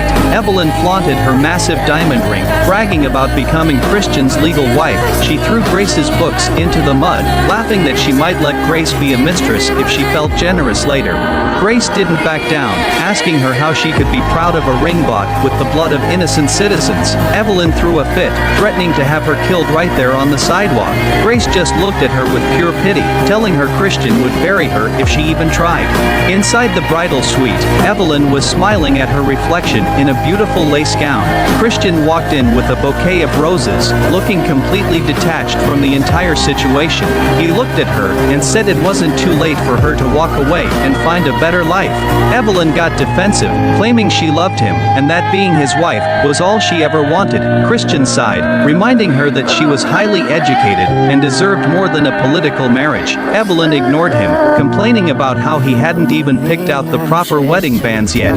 Christian apologized, promising her the biggest diamond in New York just to end the conversation, but he warned her one last time that if she changed her mind, he would call the whole thing off. Evelyn just stared at him and said she made her choice and would never look back. The church doors opened, and Evelyn walked down the aisle on her father's arm. Christian's father watched with a smug smile as Christian stood at the altar in a white suit. The priest read the vows, and Evelyn gave a loud, joyful, "I do" to the crowd. Grace watched from the back row, her heart breaking into a million pieces. When the priest asked Christian, he paused for a long, painful moment before whispering his vow, but right as they went to exchange rings, the band slipped from his fingers and rolled away. Suddenly, the heavy doors burst open, and dozens of armed federal agents flooded the chapel. Evelyn panicked, grabbing Christian's arm, but he coldly pushed her away and told his men to take her out. Christian's father stood up completely unbothered and walked over to the ruined mayor. The old man mocked him for thinking he could use the family's own men against them. The alliance was completely dead, turned into a bloody trap right at the altar. Weeks later, the war-torn streets of Manhattan had finally returned to their usual busy rhythm. Grace and Christian walked hand in hand through a vibrant street market. Grace smiled up at him, calling him the biggest hero in the city and teasing him for a fresh bouquet. Christian smiled warmly, stepping up to a flower cart to pick out a bunch of perfect red roses. But out of nowhere, a woman in a shredded dress and pearls rushed through the crowd like a maniac. She screamed that they ruined her life, lunging at Grace with a massive kitchen knife. Without a single thought, Christian threw his bare hand out and grabbed the blade right by the steel. Blood pooled onto the pavement as the knife dropped, and Grace screamed in terror, holding his bleeding hand. Evelyn stood there, shaking, spitting curses at them, and calling Grace a filthy homewrecker. Christian tried to calm her down, but she screamed that he swore his vows to her at the altar. The crowd realized she was the traitor mayor's daughter and immediately started pelting her with rotten food. Evelyn collapsed to the pavement, crying and covering her face from the angry crowd. Christian stepped in to stop the mob, and Grace actually reached down to help her up. Evelyn shoved Grace away, telling her she didn't need her pathetic pity. She glared at Grace, swearing she would find a way to kill her if it was the last thing she did. Then she turned to Christian, begging to know if he ever felt a single real thing for her. Christian looked at her sadly, reached into his pocket, and dropped her wedding ring into her palm. He reminded her that he gave her every chance to walk away, and told her to keep the ring as an apology. Evelyn's face twisted with rage, and Grace finally snapped, slapping her hard across the face.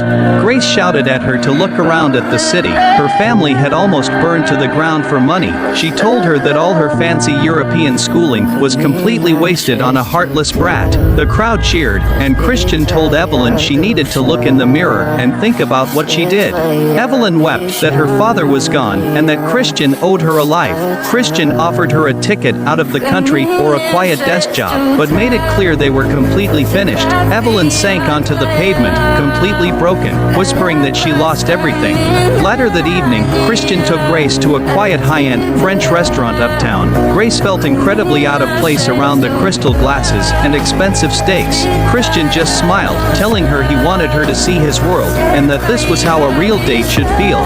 He switched his perfectly cut steak with hers, watching her eat with a soft smile that hid a deep sadness. Christian took a slow breath and asked her if she ever thought about going back to school. Grace set her fork down, admitting she couldn't afford it after paying for her brother's medical bills. Christian reached across the table, taking her hand and telling her he wanted to send her to Europe. Grace gasped, asking if he was actually going to come with her across the Atlantic. Christian nodded with a smile, promising they would go together and build a real life there. He described a beautiful apartment with a window overlooking a plaza filled with white doves. He promised he would take her walking under the green trees every single afternoon after her classes. He told her they needed to get her passport sorted right after dinner to make it official. The next day, they went to a small studio and took their official wedding portrait together. The photographer praised them, saying they looked like movie stars and asking to keep a print for his window. Christian agreed, asking him to deliver the final prints straight to the family estate. Grace looked radiant in the photo, completely unaware that a brutal goodbye was already waiting for her. The scene shifts to a quiet stone terrace overlooking Central Park. Thomas stepped out of the shadows behind Christian, his face pale and serious. He asked for a private word, and Christian told Grace to head inside and get some rest.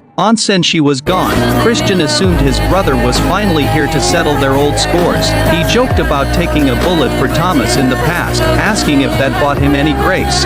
But Thomas took off his glasses, stating the front lines near the border were completely collapsing. He told Christian the regiment was moving out in 48 hours and that New York would fall next if they failed. Thomas looked at Christian's hand, pressed against his old stomach wound, asking if he could even march. Christian tightened his jaw, saying he was perfectly fine and ready to go. Then Christian asked Thomas for one final favor, to get Grace onto a ship to London in secret. He knew that if he died on the battlefield, Grace would be left unprotected against their remaining enemies. Thomas snapped, asking if he was insane for abandoning her without saying a word. Christian swallowed his tears, saying she would understand once she was safe at sea. Thomas looked at his brother's resolve, patted his shoulder, and told him to come back alive. Christian stood perfectly still, raising his hand in a slow solemn salute as his brother walked away. Flashback to the night Christian stumbled back home bleeding from his last mission. Inside the dark foyer, a young driver was frantically begging Grace to get into the evacuation truck.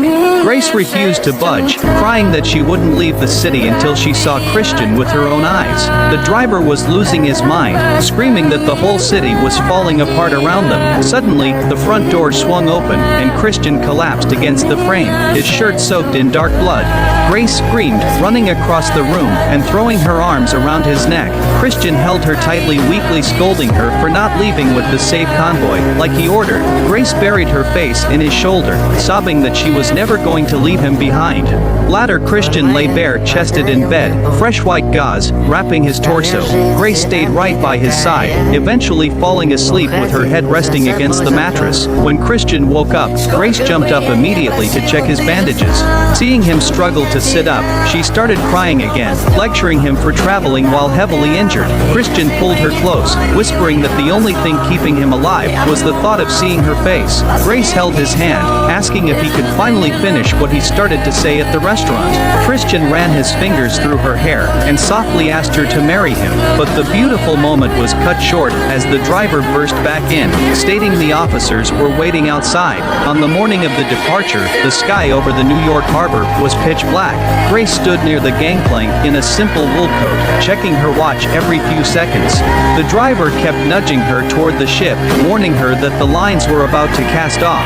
Grace grew incredibly anxious, demanding to know why Christian hadn't arrived at the docks yet. The driver lied poorly, claiming Christian got held up at headquarters but would catch the next boat out. Grace refused to move, saying she wasn't stepping onto that ship without her husband. The driver finally grabbed her arm to force force her up the ramp, and Grace began fighting back frantically. Just then, two wealthy women walked past them, gossiping loudly about the family's younger son marching out to the front lines. The words hit Grace like a physical blow, leaving her completely frozen on the pier. She turned slowly to the driver, her voice shaking as she asked if he knew the whole time. The driver looked down in shame, admitting Christian made him swear to keep her in the dark. He explained that Christian knew she would never leave if she found out he was going to war. Grace's tears finally spilled over, completely crushed by the realization that he tricked her to save her life. She shoved the driver away, turned toward the rain-slicked city streets, and began running as fast as she could. She ran through the downpour, screaming his name into the empty air. Grace never boarded the ship. She returned to their empty apartment alone. A few hours later, Thomas walked through the door in his full dress uniform and sighed heavily. He walked over to Grace and handed her a thick bundle of neatly tied envelopes. Thomas explained that since she chose to stay, she might as well have them now. He told her Christian had stayed up for 24 hours straight before marching out just to write these. Christian's plan was for Thomas to mail them to London one by one, so she wouldn't worry. Grace's hands shook as she slid open the very first letter, recognizing his sharp handwriting immediately. My dearest Grace, I hope this finds you well. The trees in the park should be blooming by the time you read this. I hope you are liking London and making a few good friends along the way. Don't worry about me. Everything is quiet here. Reading is beautiful, protective lies. Grace collapsed onto the floor, her tears smudging the fresh ink. She pressed the paper hard against her chest, sobbing loudly into the quiet room. She looked out the window toward the gray horizon, crying out that she was never going to forgive him for this. 6 months earlier, inside a quiet clinic downtown, Grace was sitting at a desk writing a letter. A nurse walked in, joking about how she wrote to her missing fiancé every day without ever mailing a single page. Grace just smiled softly, tucking the note away, and saying it was just a habit to keep her sane. As Grace reached for her coat to leave, a deep, incredibly familiar voice called out from the hallway. Grace gasped, turning around to see a man in a dark green uniform with a bloody arm standing by the door. It was Christian, the man she had been searching for across the entire country. Christian walked into the doctor's office alone, his face pale as the doctor began cleaning his wound. The doctor noticed the stack of red-bordered envelopes on the desk inside. He told Christian the letters belonged to a young nurse whose fiancé was almost certainly dead in the war. Christian's eyes filled with pain as he quietly admitted that he actually knew the girl. He asked the doctor if he was single and if he had feelings for Grace. The doctor blushed, admitting he cared for her deeply and promised to give her a good, safe life. Christian closed his eyes, making the hardest decision of his entire life. He pulled 2 movie tickets from his pocket and slid them across the desk to the doctor. He told him Grace loved red roses, hated fancy restaurants, and begged him never to mention his visit to her. Christian grabbed the entire stack of Grace's unmailed letters and walked out without looking back. A few hours later, the doctor approached Grace with a bouquet of red roses and the tickets, but Grace instantly noticed the empty space on the desk where her letters used to sit. She grabbed the doctor's sleeve, frantically asking who had been in the office while she was out. The doctor hesitated but finally admitted he had taken them. Grace's eyes filled with tears as she screamed Christian's name, demanding to know where he went. The doctor confessed that Christian wanted her to move on with someone who could actually promise her a future. Grace sobbed hysterically, telling him Christian was her actual fiancé before sprinting out the front doors. Out by the field near the edge of town, a massive wooden windmill was turning slowly in the breeze. Christian was walking away with his head down when Grace's voice shattered the quiet air behind him. Christian froze in his tracks but couldn't bring himself to turn around and look at her face. He kept his back to her, his voice cracking as he asked why she wasn't on the ship to London. Grace walked right up behind him, crying that she only came to this godforsaken town to find him. Christian finally turned around, screaming in agony that the war was a suicide mission and he couldn't leave her stranded. He yelled that he couldn't let her waste her entire youth waiting for a ghost who might never come home. Grace looked up at him through her tears, asking how he could be so cruel as to make that choice for her. Seeing her completely broken, Christian lost all his restraint, stepped forward, and pulled her tightly against his chest. They held each other under the turning sails of the windmill, weeping together in the open air. Grace whispered into his jacket that if he died for the country, she would die right along with him. Christian closed his eyes, a single tear cutting through the dirt on his face as he kissed her her deeply on the forehead. After that afternoon, they spent a few brief, beautiful days entirely wrapped up in each other. They walked through the blooming gardens outside the clinic, holding hands like regular lovers. Grace explained that she never got on the boat and took the nursing job the second she saw the opening. Then she took a small jade amulet from around her neck and placed it gently over his head. Christian tried to protest, but she held his hands and told him he was all the protection she would ever need. But the peace didn't last. A young private ran up and whispered a message into Christian's ear. Christian's face went completely white as he turned to Grace and told her he had an emergency deployment. He squeezed her hand tightly, promising he would be back by nightfall before turning toward the trucks. He stopped after a few paces, giving her one long, devastating look before disappearing into the dust. 3 days later, Grace was carrying a tray of medicine down the chaotic hospital corridor. A group of medics pushed past her, wheeling a bloody stretcher covered in a white sheet. As they cleared the corner, Grace caught a glimpse of a pale hand dangling from the edge of the mattress. Wrapped around the wrist was the exact red string and jade amulet she had given him. The metal tray crashed to the floor, shattering glass bottles everywhere as the world went silent. The medic slowly pulled back the blood-stained sheet, revealing the face underneath. It was Christian, his eyes closed forever, his skin covered in gray battlefield dust. Grace couldn't breathe, his last promise of coming back tonight echoing cruelly in her ears. Images of their life together flashed through her mind, completely destroying the future they were supposed to have. The final scene opens in a dark, silent room with sunlight cutting through the window blinds. Grace sat on the edge of the bed, wearing a beautiful black dress and a dark veil over her eyes. The room was completely freezing, and a heavy service revolver lay perfectly still on the white sheet beside her. A single tear tracked down her pale cheek into the dark fabric of her collar. She picked up the cold steel gun, looked directly into the empty room, and whispered her final words. "You died for the country, Christian, so I am dying for you. No regrets, this time. You can't push me away." Ethan never expected this. On his very first day in this world, he was tied up in a wedding gown. He was forced to be a captive groom for a bandit camp. The maids outside were whispering things that made his heart race. They said the big boss, Olivia, could crush solid wood with one hand. If Ethan failed to please her, he wouldn't survive the night. 2 hours earlier, Ethan was being pinned down by angry villagers. They falsely accused him of messing with a local girl. He tried to explain he was just sleeping in the library, but the mob refused to listen and prepared to hang him. Right then, a stunning woman in bright red came dashing on a horse. With a perfect knife throw, she cut the rope instantly. She leaped through the air and made a fierce declaration. "This man belongs to me now." Ethan expected this lady bandit to be a massive, scary woman. But when the red veil was lifted, he was totally stunned. The woman before him was an absolute bombshell, like a campus beauty queen. Ethan's attitude flipped 180 degrees instantly. He thought to himself that this new world was actually amazing, but the good times didn't last long. Soon after, Ethan was caught peeking at Olivia taking a bath. The second in command, Chloe, walked in and caught him red-handed. Without a word, Chloe drew her sword and called him a creep. They tangled up, lost their balance, and both splashed into the tub. Ethan knew he was completely screwed this time. A furious Chloe slapped him hard, flipping the whole wooden tub over. She chased him across the room with a drawn sword, wanting him dead. The next morning, the maid, Amy, was using a warm egg to soothe his bruised face.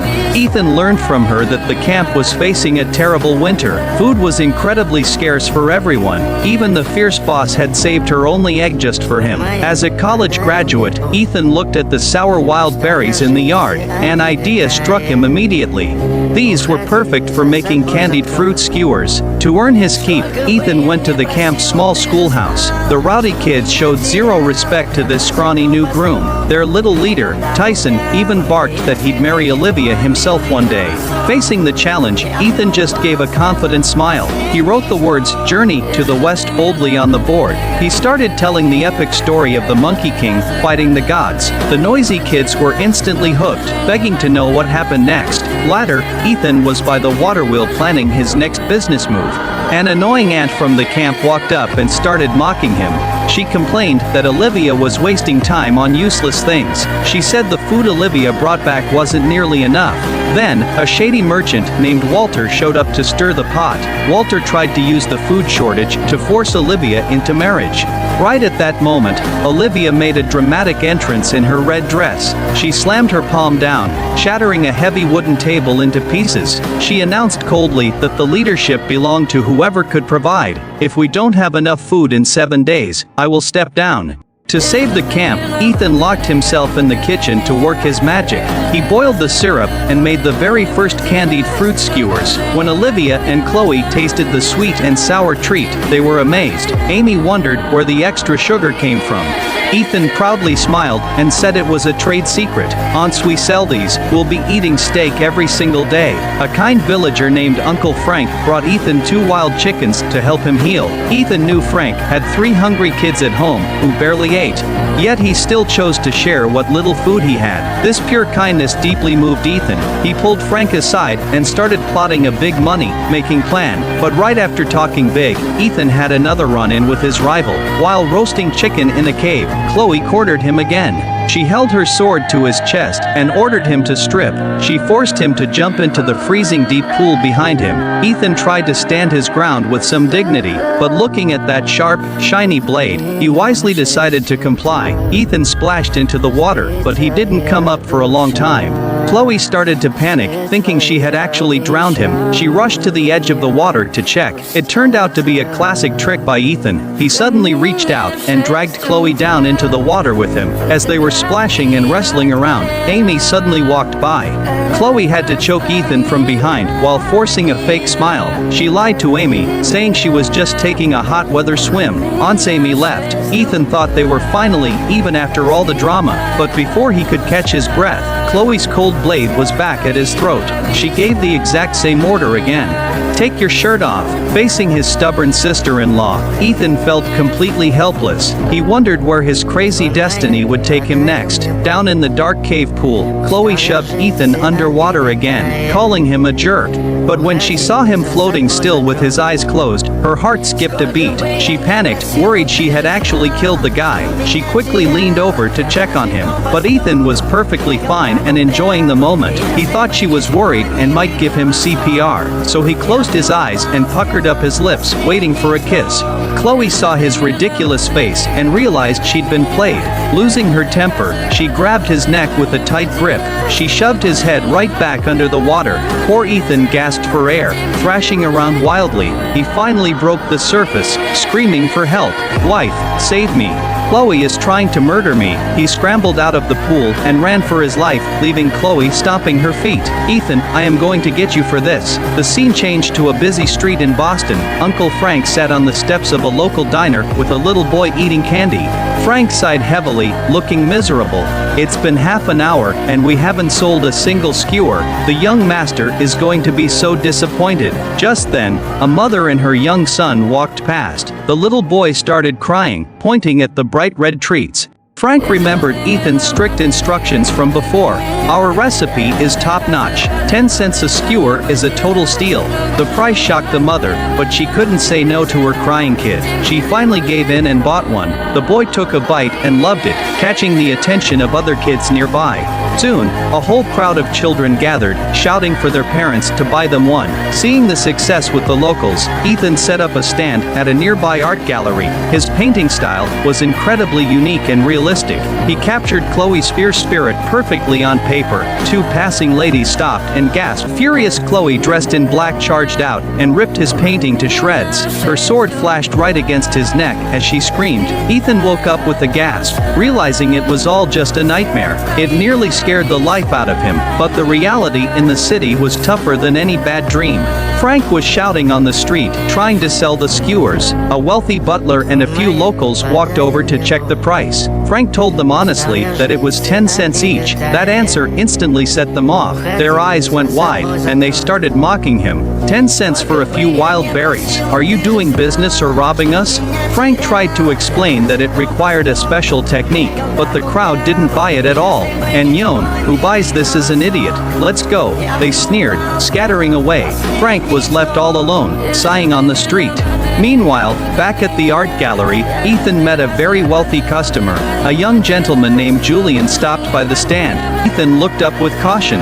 "Who are you?" Julian smiled and asked Ethan to paint a portrait of him using the same style, but Ethan turned him down flat. Fake smile. "My friend, to be honest, you look incredibly familiar to me.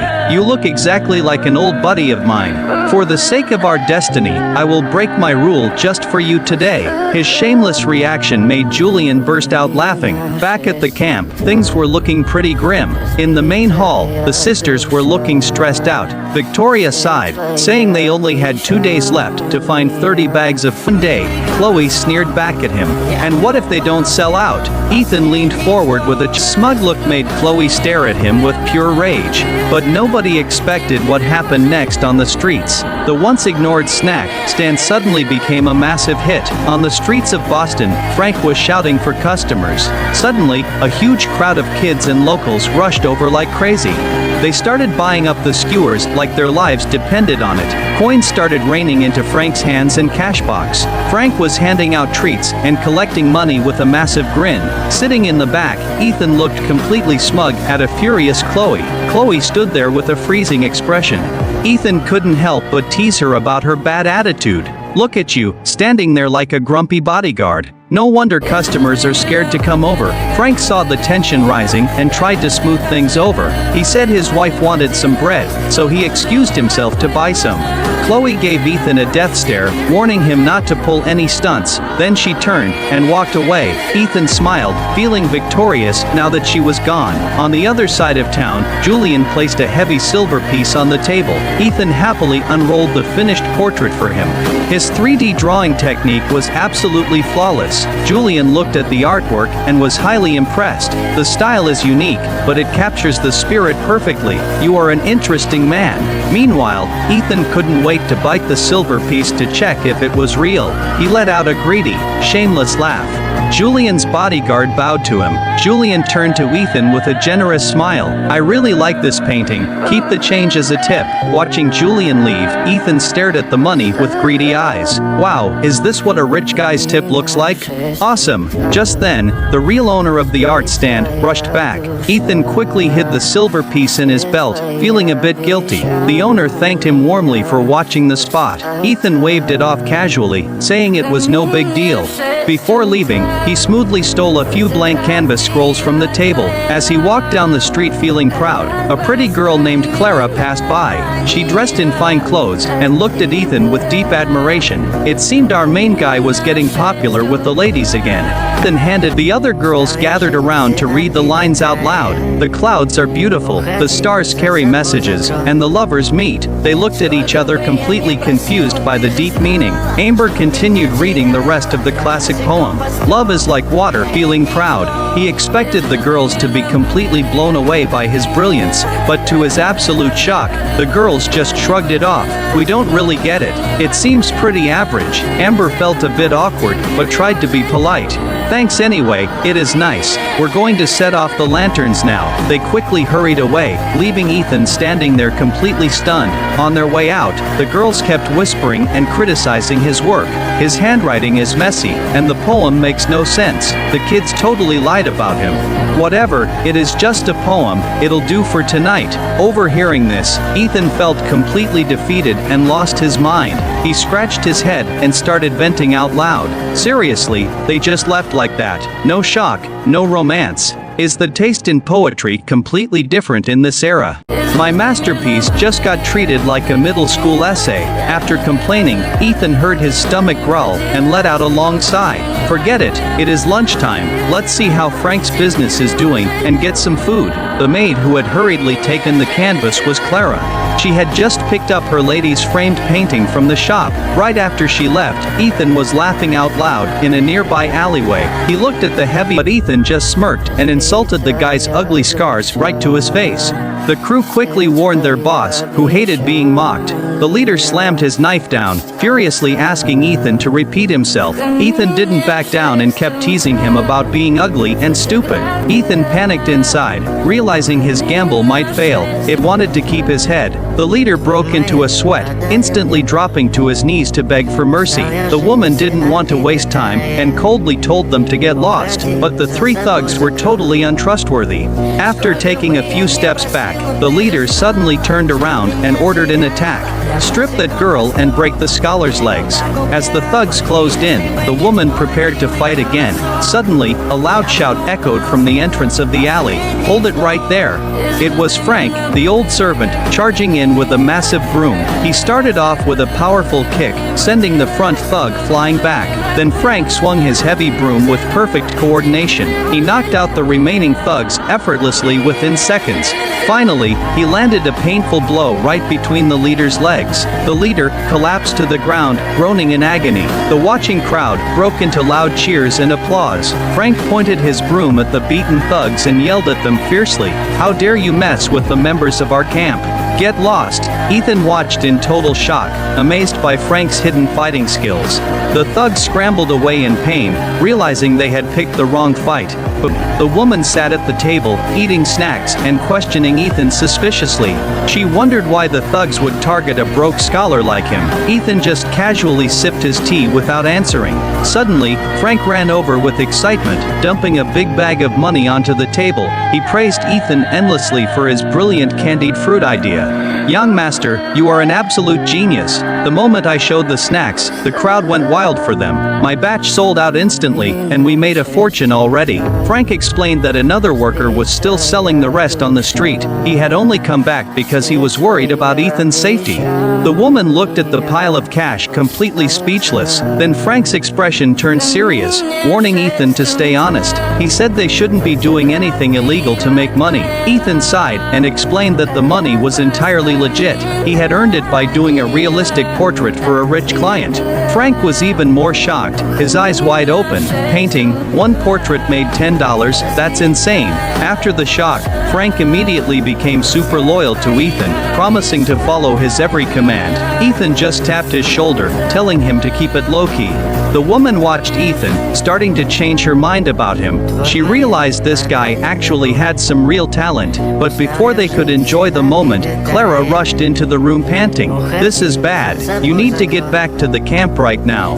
The annoying aunt and Walter are cornering Olivia in the square." Ethan and the woman swapped serious looks and rushed back immediately. The atmosphere in the camp square was incredibly tense. The aunt stood with her hands on, asking the crowd for patience. He said Olivia had worked herself to the bone for the camp, but the aunt didn't care at all, calling the old man foolish. "Effort means nothing when people are starving to death." She pointed at Olivia, telling the crowd him before. He demanded she step down right now, thinking he had won completely. But right at his most arrogant moment, a loud confident laugh echoed from behind. "Who said my wife can't solve this little problem?" Everyone froze at the sound of that voice. The main gates of the camp slowly opened up. The young woman rode in on a horse, leading a line of men. To everyone's shock, they were pushing carts loaded with heavy bags of premium grain. They were even carrying a massive wild boar on a wooden frame. The crowd, the aunt, and Walter were completely stunned by the sight. The villagers gasped at the high-quality food and the massive amount of meat. Olivia let out a relieved smile, looking at the mountain of supplies. Ethan walked forward slowly, with his arms crossed, wearing a confident smirk, looking at the premium food and fresh meat. The angry villagers changed their tune instantly. The young woman announced proudly that Ethan had brought all of this back. Olivia looked at him with deep affection, calling him her husband. Ethan held her hand, gently comforting her, and telling her he had everything under control. Then Frank shouted out Ethan's orders to the entire camp. The young master bought 50 bags of food and 200 pounds of meat. Everyone gets a share, and we are having a massive feast tonight. The word feast made the whole square erupt into wild cheers. The villagers hugged their kids and thanked Ethan loudly, shouting his name. But the young woman wasn't going to let the ungrateful crowd off easily. She scolded them for siding with the villains against Olivia. She reminded them who had been protecting the camp all along. The embarrassed villagers and the villains lowered their heads in silence. Silence.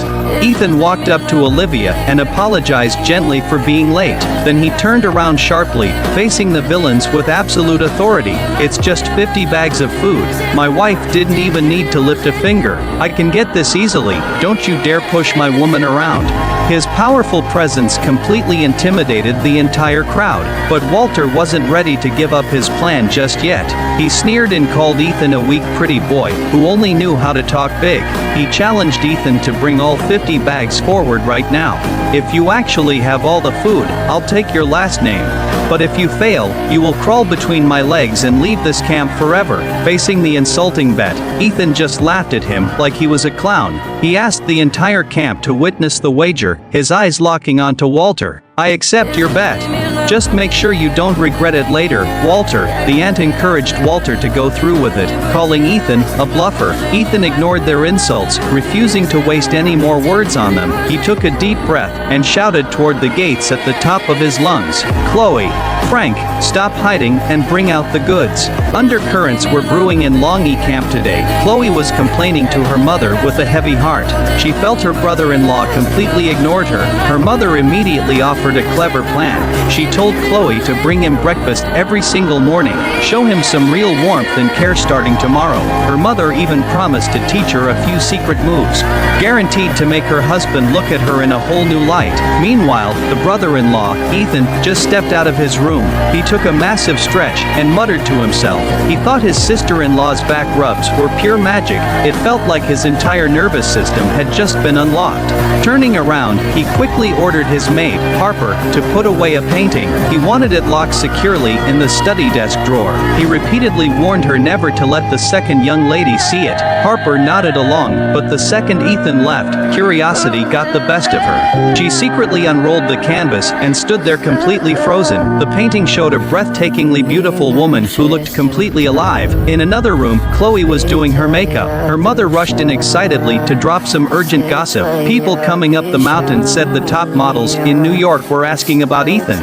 If Chloe didn't make a move right now, she would miss her chance. Chloe looked in the mirror, feeling completely full of herself. She believed the moment she opened her mouth, she would charm him like a total siren. Her mother thought she was trying way too hard, but Chloe insisted that guys absolutely love girls who flaunt themselves. To guarantee success, her mother mysteriously pulled out a small pouch. She spent $100 on this special love potion and handed it over. She told Chloe to use it if Ethan didn't take the bait. Little did they know, Harper and the second lady Bella were in the hallway.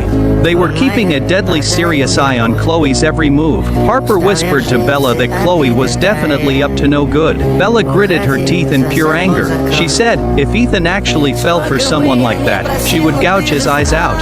At the same time, in the main hall of the camp, the eldest sister, Olivia, was chatting. Her maid, Hazel, ran in a total panic and handed over the wrong painting. Olivia unrolled the canvas, and her face instantly dropped. The woman in the portrait looked so real she could step right out of the paper. And right there in the bottom corner was the signature, Ethan. While everyone was caught up in their own thoughts, Chloe broke down. She grabbed her mother in her room and took back everything she said. She realized Ethan wasn't like other guys at all. He never looked down on them and actually gave them a real chance at a better life. Chloe felt deeply ashamed of her actions. She decided to learn a real trade, work hard for her shares, and stop playing dirty games. Right then the camp was throwing a massive feast. Ethan was happily stuffing his face with a grand dinner. Frank walked in carrying a massive heavy burlap sack. He dumped it right onto the table, and shiny coins spilled out everywhere. Bella and Olivia completely lost their minds. Bella assumed Ethan had just robbed a local bank. She pulled her knife out and pressed it right against his neck. Ethan and Frank didn't know whether to laugh or cry. They quickly explained they made this clean cash honestly. They led the camp women to corner the local fruit market and sell gourmet candied fruit skewers. Ethan had already planned everything beautifully.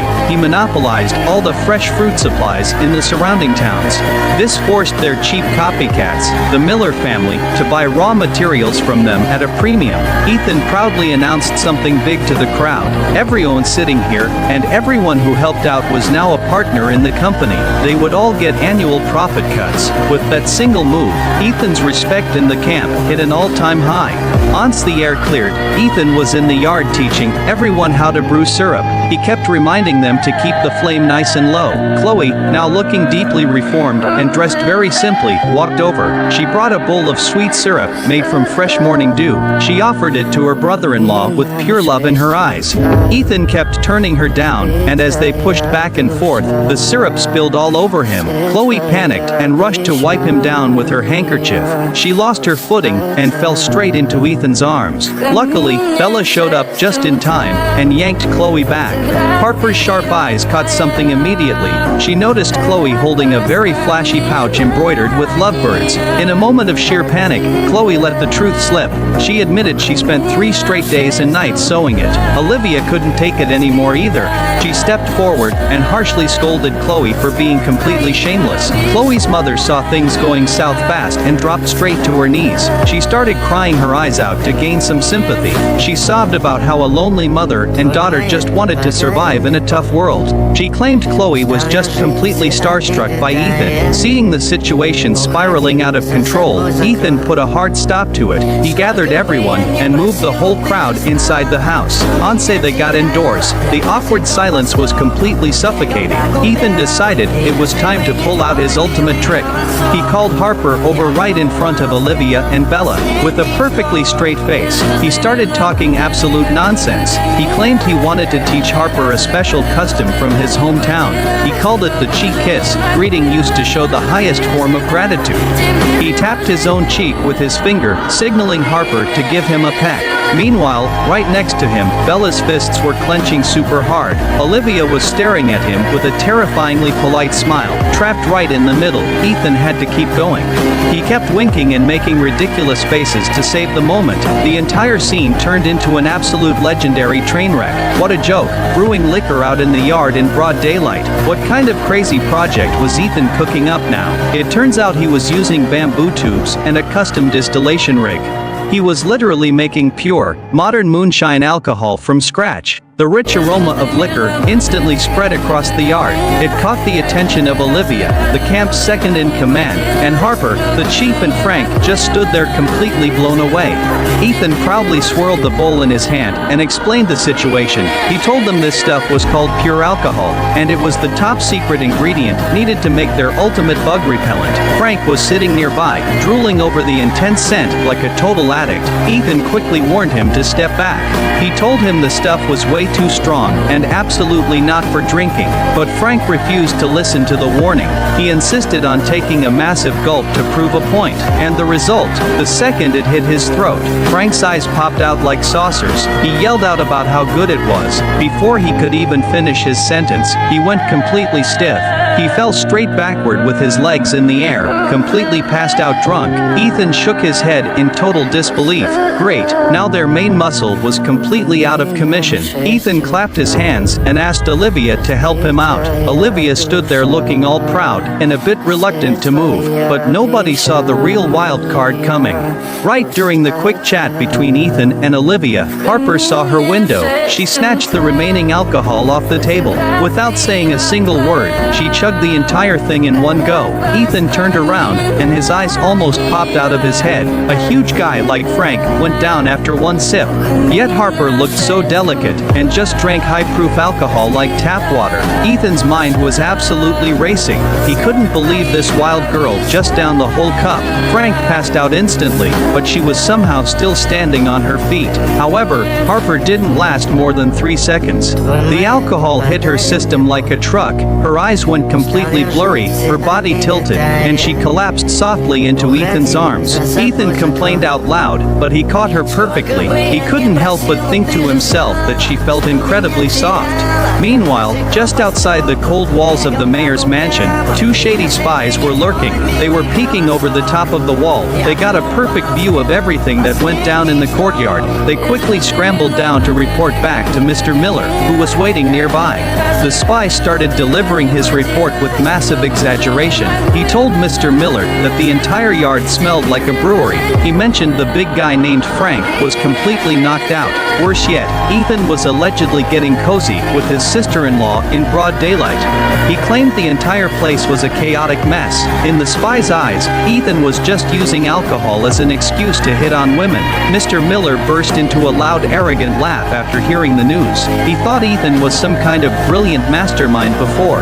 It turned out he was just a lazy lightweight obsessed with girls and booze. Mr. Miller smiled with pure contempt. He noted that Ethan trying to compete with him in the liquor trade was a total joke. After all, his mother's family ran the biggest liquor distribution business in Boston. Dealing with a total amateur like Ethan would be incredibly easy. To completely crush Ethan before he could even get started, Mr. Miller made a ruthless call. He issued a strict order to his team on the spot. Starting tomorrow, every single one of their bars would offer a buy one get one free deal. He was going to launch a brutal price war. He wanted Ethan's liquor business to fail before he could even brew his first batch. He wanted to destroy Ethan's entire venture before it even had a chance to breathe. He was completely determined to ruin him. The scene shifted back to the main crew sitting around the table for breakfast.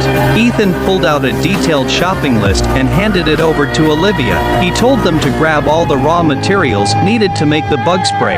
The chief checked the list out and noted the items were easy enough to find, but he smacked his lips, clearly bothered by something on the paper. He slammed his hand on the table and complained about the name. He asked Ethan why on earth he named the repellent off shield. He thought it sounded like some weird religious ritual to ward off evil spirits. Hearing the chief's question, Ethan's heart skipped a beat. He realized he accidentally used a modern brand name.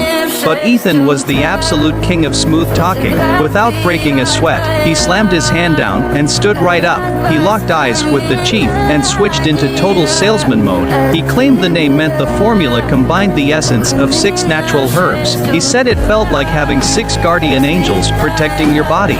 He told them it literally shields you from everything bad. He asked if anyone actually had a problem with a beautiful name like that. His intense delivery completely stunned the chief and Harper into silence. Even though Ethan's explanation sounded incredibly fancy, Harper wasn't buying it. She shrugged her shoulders and totally ruined his vibe. She admitted she understood the logic, but still thought the name sounded terrible. Ethan was completely left speechless. Right at that awkward moment, Olivia finally looked up from her food.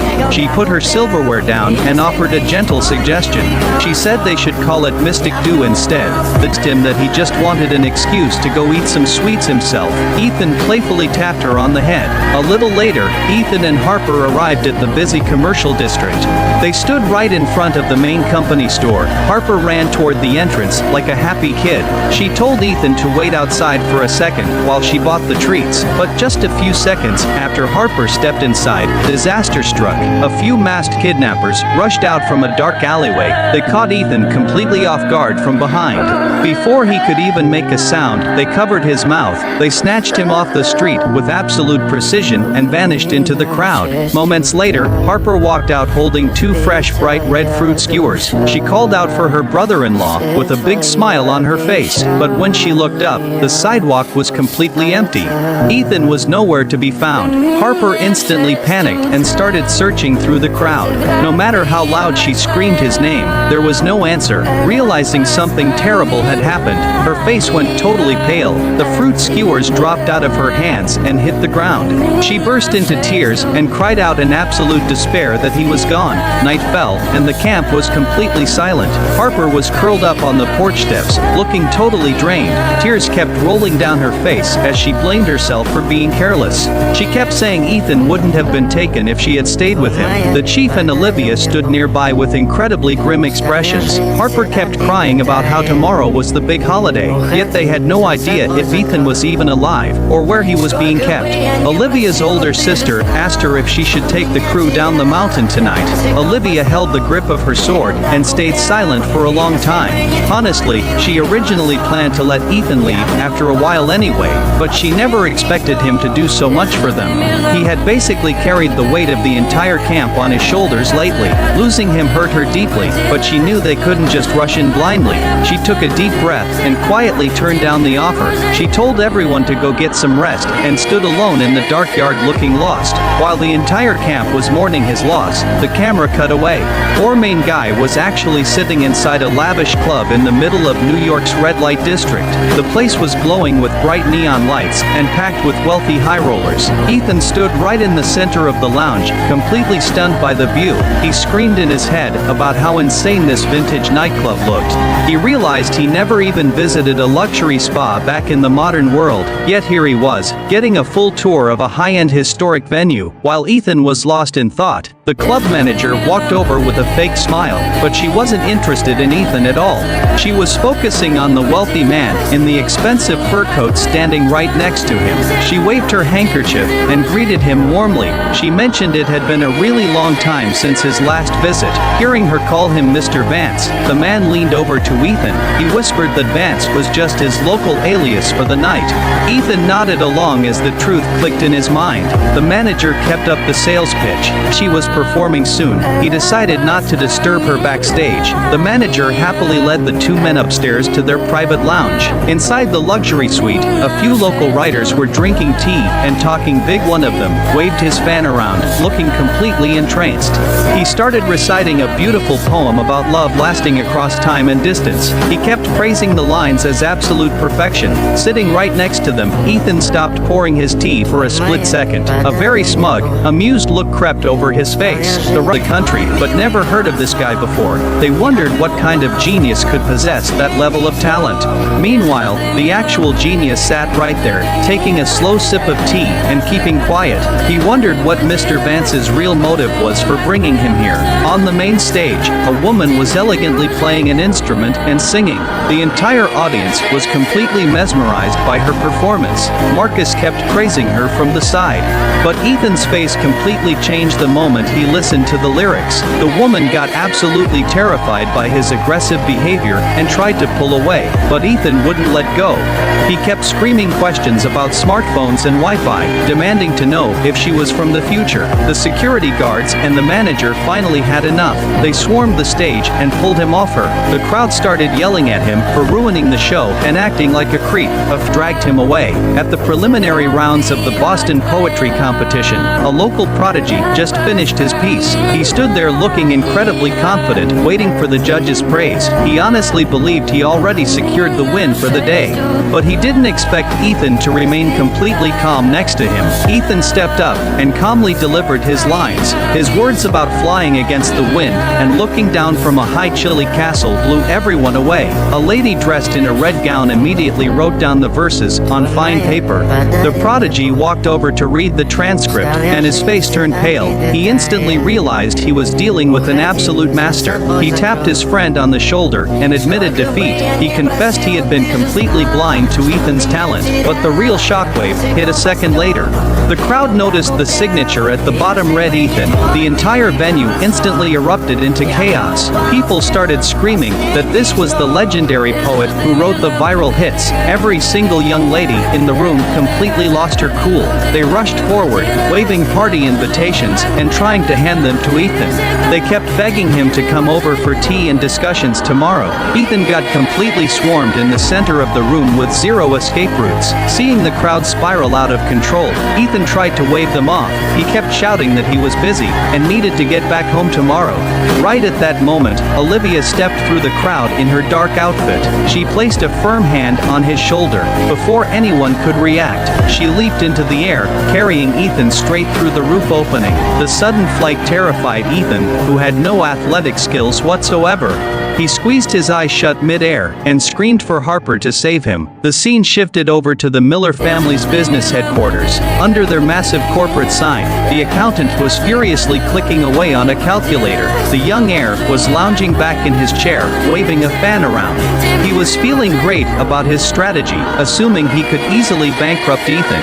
He figured once Ethan went under, he could buy out his secret formulas for pennies, but his celebration got cut short. An assistant burst through the door in a total panic, screaming about an emergency. The heir frowned and told him to calm down and explain. The assistant caught his breath and delivered the news. He explained Ethan just dominated the poetry competition and outclassed the city's best talent. He noted that every wealthy family in town was currently trying to track him down. Hearing the news, the heir jumped straight out of his seat. He grabbed the assistant by the collar, his eyes red with pure rage. He screamed about how Ethan could possibly be out there gaining fame and flirting with women. He pointed out that their massive discount strategy had cost them a fortune over the past 2 weeks. He realized his investment achieved absolutely nothing. He slammed his fist down and vowed to destroy Ethan completely. Meanwhile, back in her private quarters, Olivia couldn't settle her mind. She kept pacing around the room, thinking back to their close encounter earlier that day. She held her hand over her chest, her heart racing fast. She tried to convince herself that the moment was just a pure accident, but as she looked at her reflection in the mirror, she felt deeply frustrated with herself. She wondered why she didn't just draw her weapon on him right then. While she was lost in her thoughts, her bedroom door swung open. Ethan walked right in carrying a beautiful bright red gift basket. He teased her about missing dinner, joking that he needed her healthy so she could keep rubbing his back. Olivia glared at him instantly and denied the whole thing. She warned him never to bring up that topic again. But Ethan didn't back down at all, flashing a big grin instead. He walked right up to her and spoke with total sincerity. He told her that what happened in the alleyway wasn't a fluke. He confessed that even if she hadn't noticed him then, he would have found another way to get close to her. The statement felt incredibly deep, and as they locked eyes, the room turned silent. Suddenly, a heavy light fixture snapped from the ceiling and came crashing down toward them. Ethan reacted with lightning speed. He spun around, caught Olivia in his arms, and lifted her off her feet. They narrowly avoided the falling fixture just in time. The two held each other tightly under the soft glow of the room lights, staring into each other's eyes. Ethan looked down at her with pure affection and smiled. He told her that since they made plenty of money, it was time to relax. He joked that he would personally take care of her tonight. Olivia gasped in total surprise as the screen faded to black on their warm embrace.